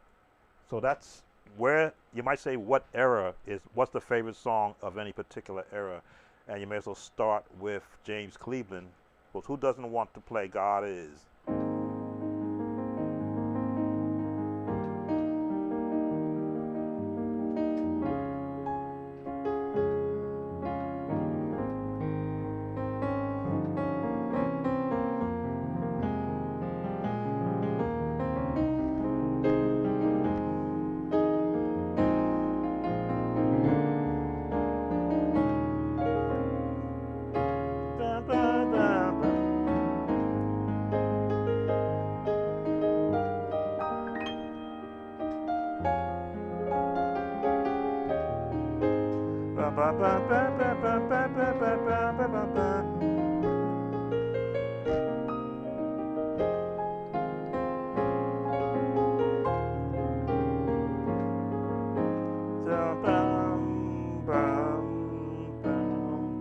God is the joy, God is the joy and the strength of. He moves all pain, all change. God is to keep.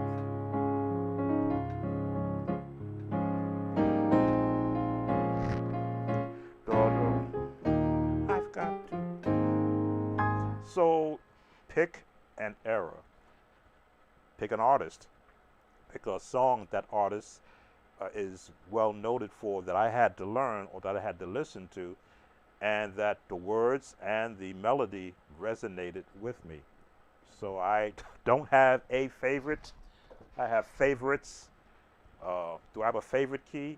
I have least favorite keys. I won't play in B, E, or A, but if I had to, I would.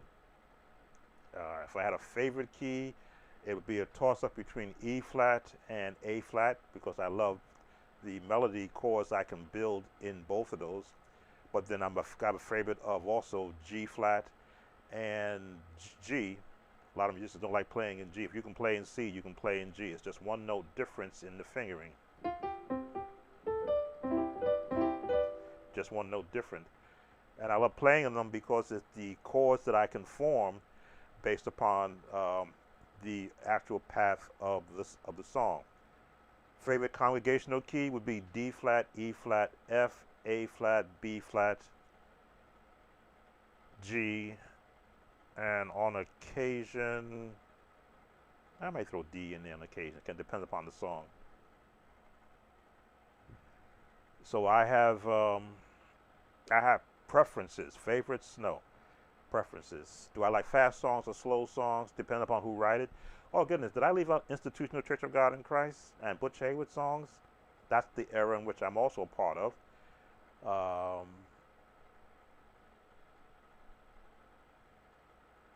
Stretch Out. When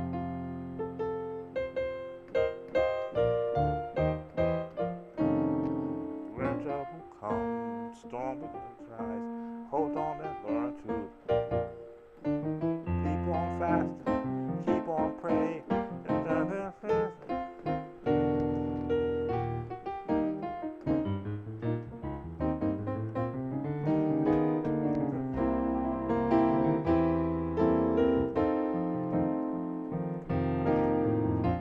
all right, Stretch Out was a favorite of the gospel choir.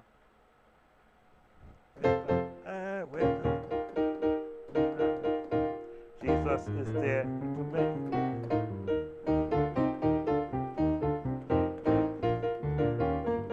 Bum, bum,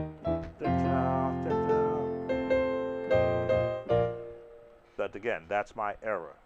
So I have to throw in there also the Institutional Church of God in Christ. How can I leave off Timothy Wright?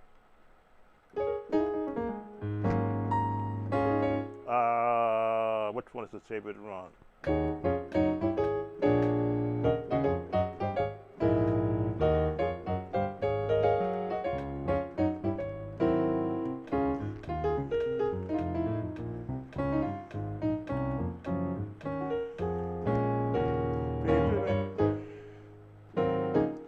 So pick an era as far as what's my favorite song. Yes.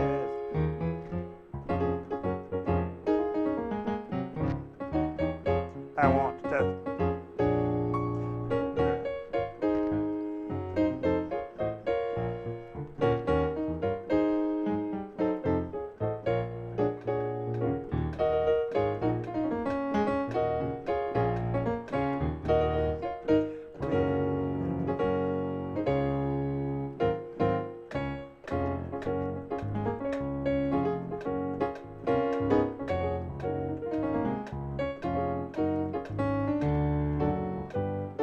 He was the first one going up in transposing, transitioning up in his song.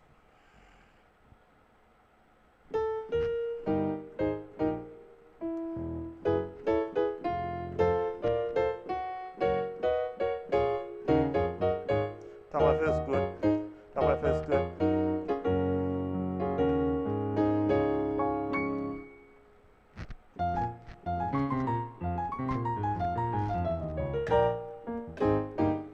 That's my era. That is my, and in my personal history, I actually was the support musician for the Reverend Timothy Wright when he was the leader of the music department in the first ecclesiastical jurisdiction of the Churches of God in Christ in Eastern New York. Say that with a mouthful of peanuts. So I was his lead support musician along with others. So I had firsthand communication and knowledge of him and his style. So when I played songs that he would teach, I had to learn it in his style, which is how I'm so comfortable playing in the key of D flat and in his style of the minors and how he maneuvered around. He didn't stay in that key. Jesus, Jesus.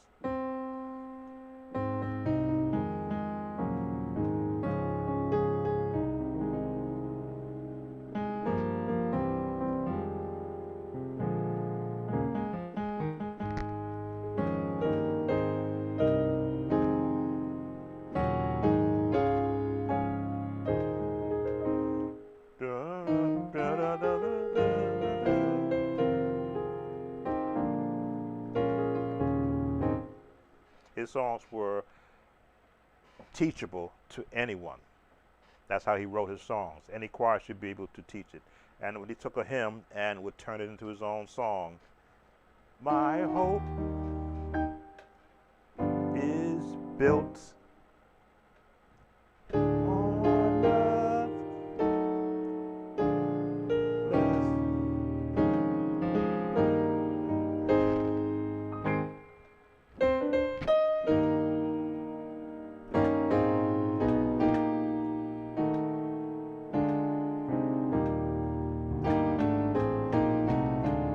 So all these styles that I demonstrate is not from what I learned on my own, but what I learned from every musician whose path, either live or on an album, passed my way, and the understanding and the approach and the application of the learned music that I learned made it possible to decipher, or what I call deconstruct, their chords and the sounds that they're using.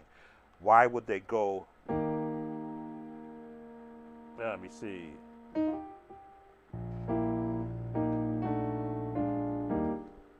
I just did it then. I can't remember because I had to do it the way I heard him teach the song. My hope is built on nothing less than Jesus' blood. There it is. Holding that bass.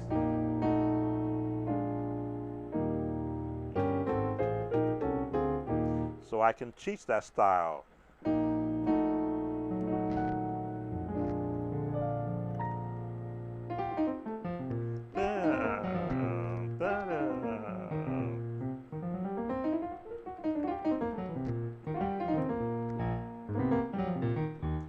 I can teach that style. Mississippi Mass Choir, it wasn't for the nails that held him to the cross.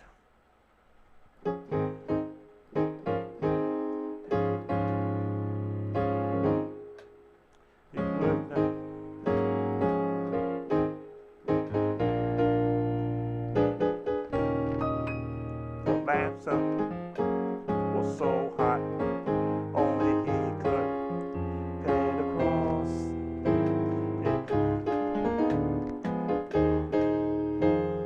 Yeah, to the cross. Yes, I did learn that one also, Mississippi Mass Choir. When I learned songs from them, uh, I'd have to, again, I learned that song, but I'd have to call the song out. In my area of New York, there were so many prolific music moguls. They were almost in competition. When one would come out with an album, the next one would come out with an album, and we'd be learning the songs from each of their albums.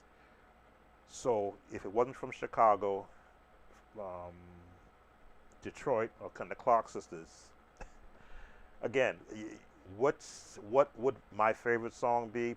Pick a person, pick an era, pick a song, pick a key to sing, pick one that I had to learn exactly where it sounds on the album. Let me see.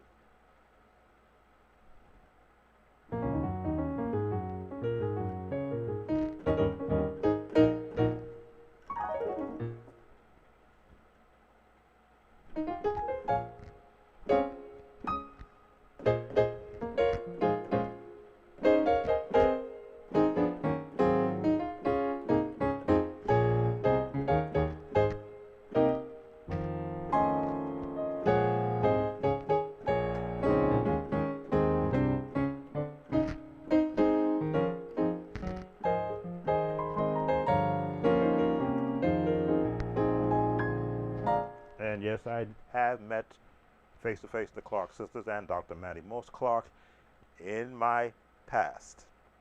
And I'll leave it right there.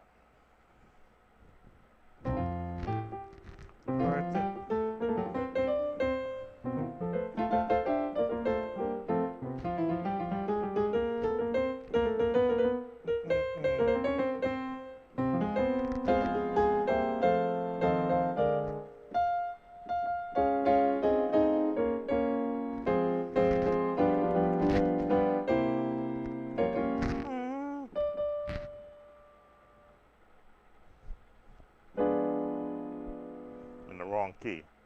F sharp.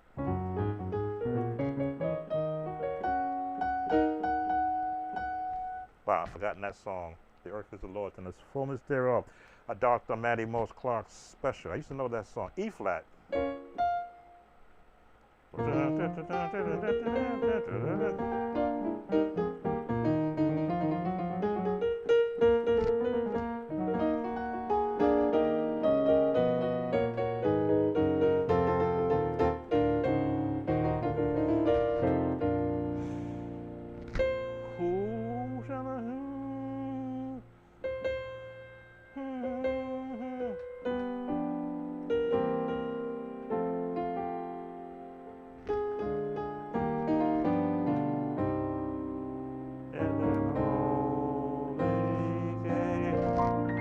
Got that first chord. He who has clean hands and a pure heart.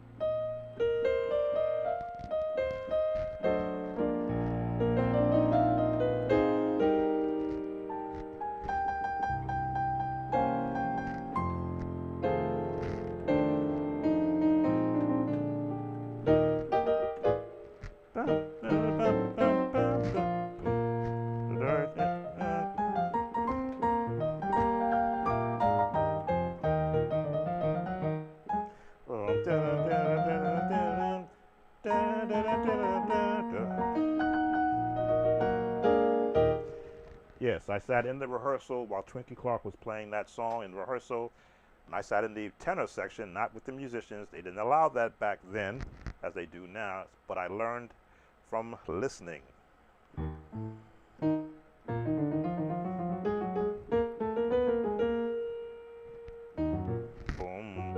boom.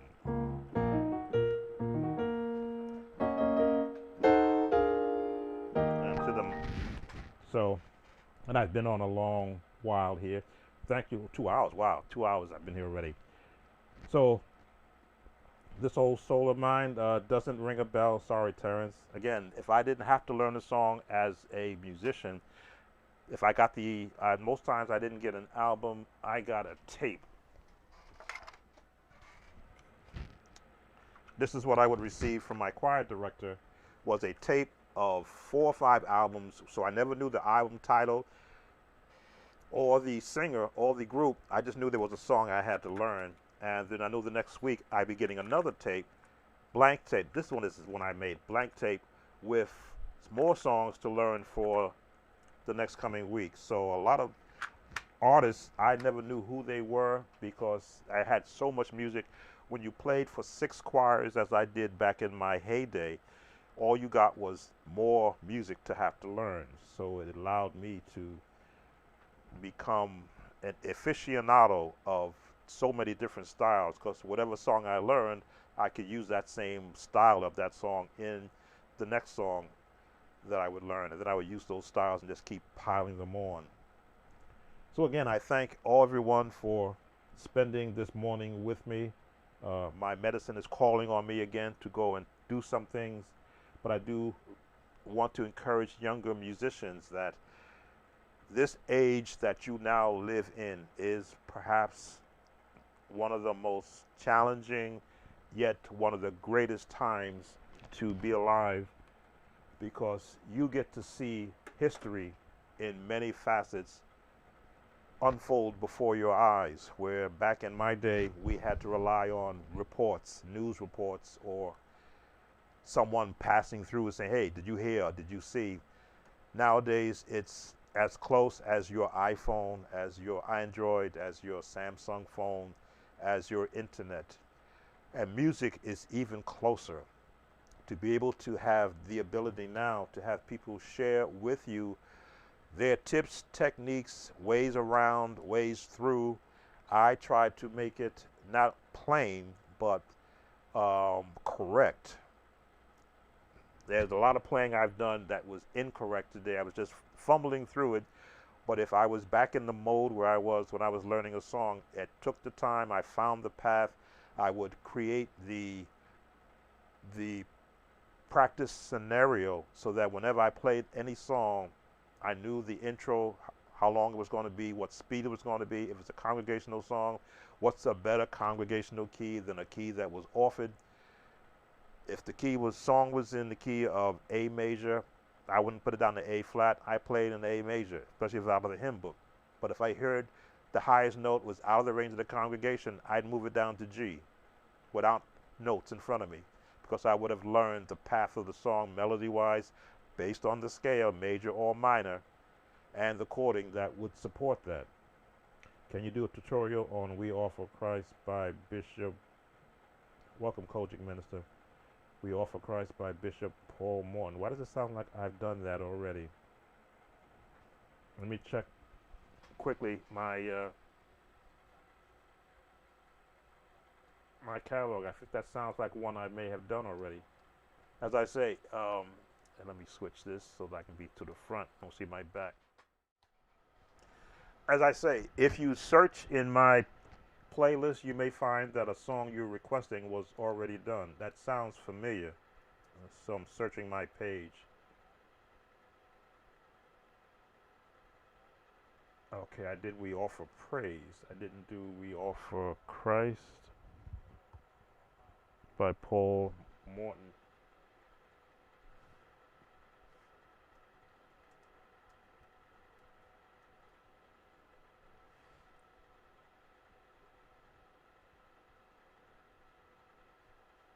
Let me make a be right back moment, and I'll pull that up while I've got you there. Be right back.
All right, and I am back.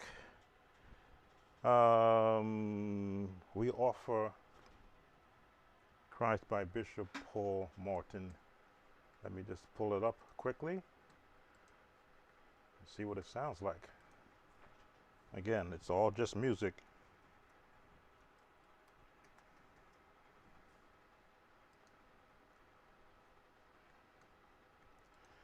Now, I can't let you hear it because YouTube does not like to hear copyrighted material. So let me go on mute and listen to it, see what we got.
Alrighty, so G flat is what I found the song in.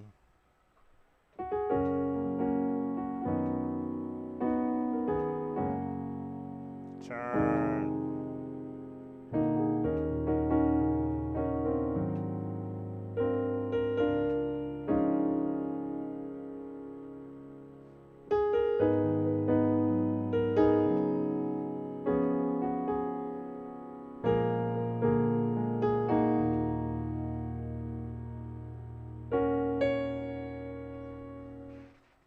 Did they go that high? Go on mute again.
All right, so this is one of those what I call musician-made songs.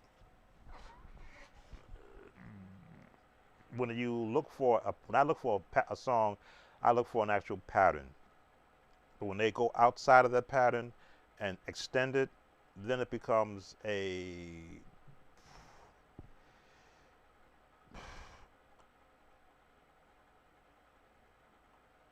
I'm using my own opinion based upon past references, becomes a personal song to the songwriter versus a song that you actually want to communicate to the listeners. When it starts off,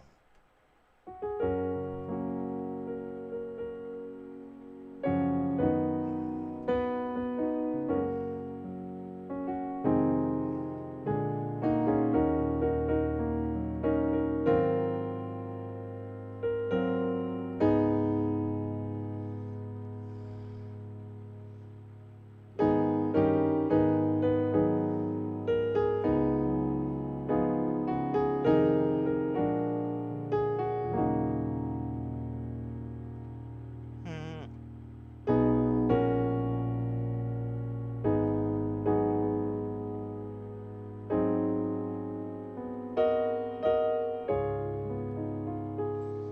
now there I would expect the song to end, but this one extends past there. So to do a tutorial on this, I won't do it live like this, like I would attempt to, because then I gotta break down the extension that they added to that from here.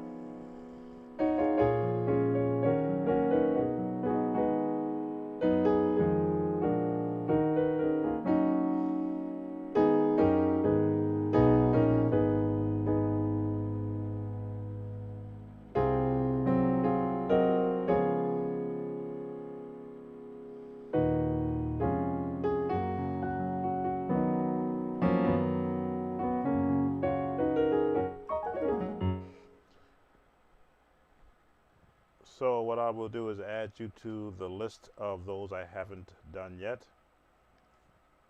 I should be able to take a snapshot. There we go. And I'll add this song to the list. This is one of those songs that, as I say, some songs I can do quickly, and then others means I have to take the time to learn the song correctly. Why can't I capture that? Switch and do it this way then.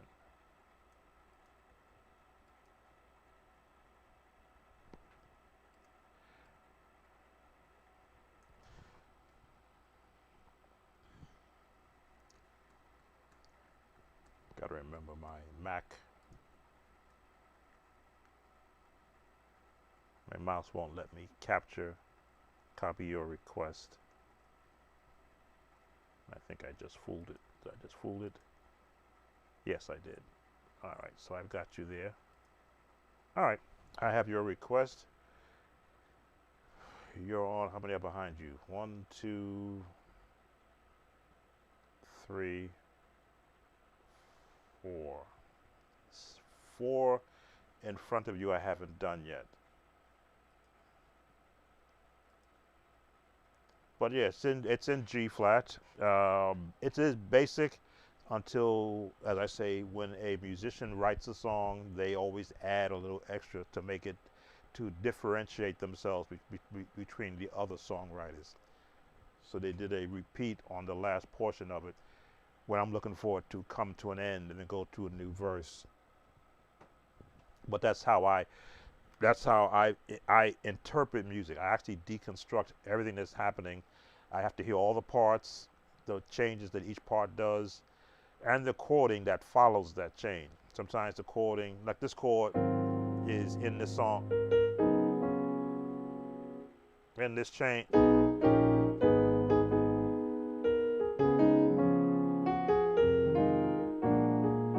Those are musician chords.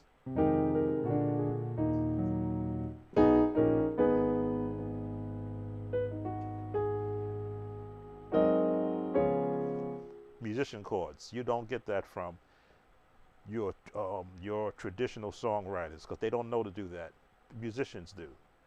And I believe Paul Morton is a musician. I know his son is a tremendous composer and songwriter in his own right. So there's always going to be an influence in particular songs, like the Timothy Wright songs. Timothy Wright was a musician and a songwriter who wrote in his own style. So once you learned his cadence to how his music goes, if you knew it was in D flat, you knew you're going to have transitions in the song, and you're always going to hear. You know that's going to.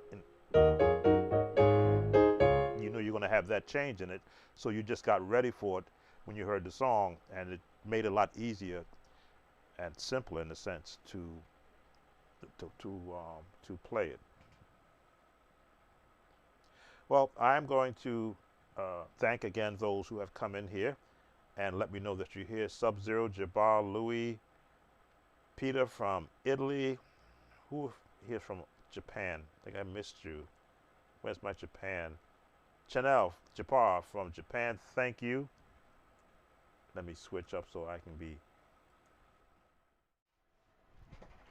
in the front camera. I'll take these headphones off because I'm not playing. Thanking those who have come and spent a morning, USA morning with me. We're now into the beginning of the afternoon.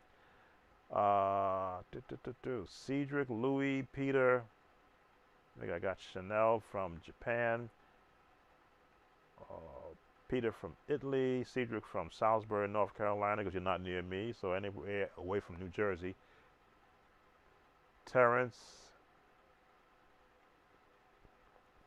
From Austria, Bucanero Max 1, that is your screen name, but welcome and thank you for visiting from Austria.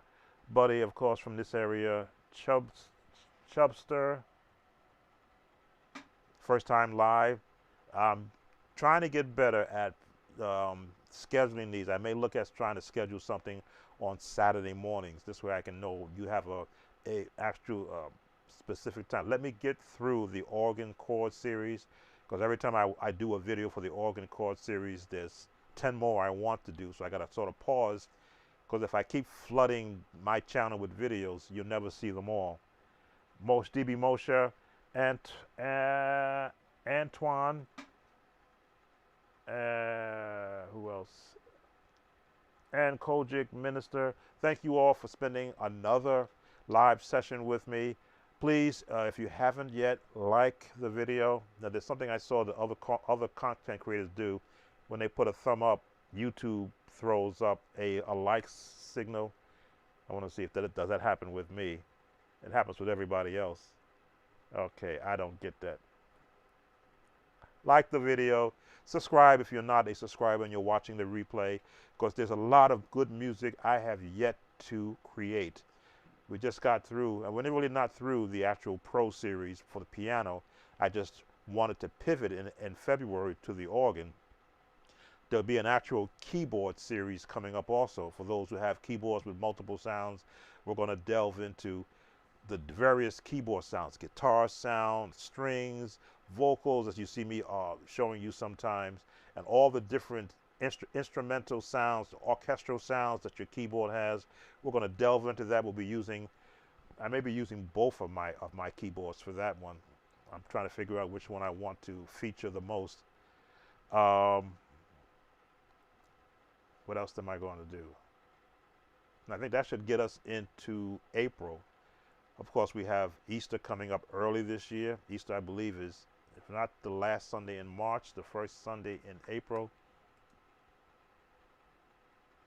Easter's the last Sunday in March, I think.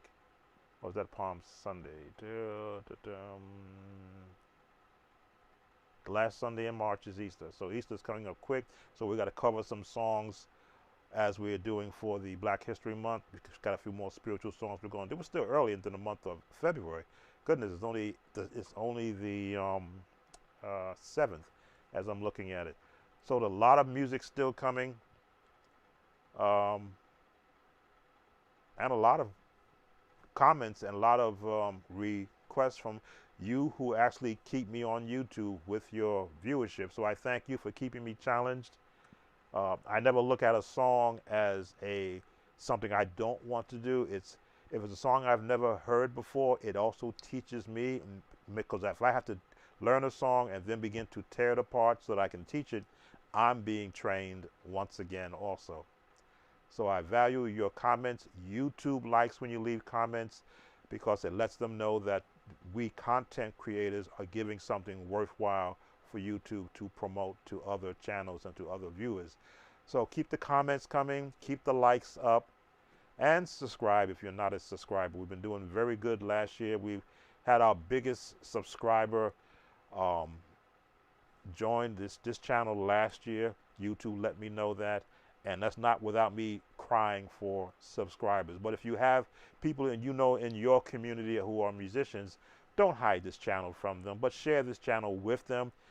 Don't let them don't run ahead of them with what I'm showing you, but keep pace, and then the both of you or the bunch of you or your whole community of musicians can all grow together past me.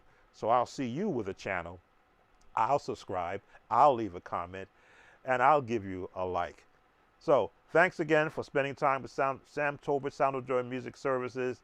Everyone enjoy the rest of your day. I'm going to drink some more water and have breakfast because I haven't had that yet. Take care, and thank you all for spending time with me. Bye now.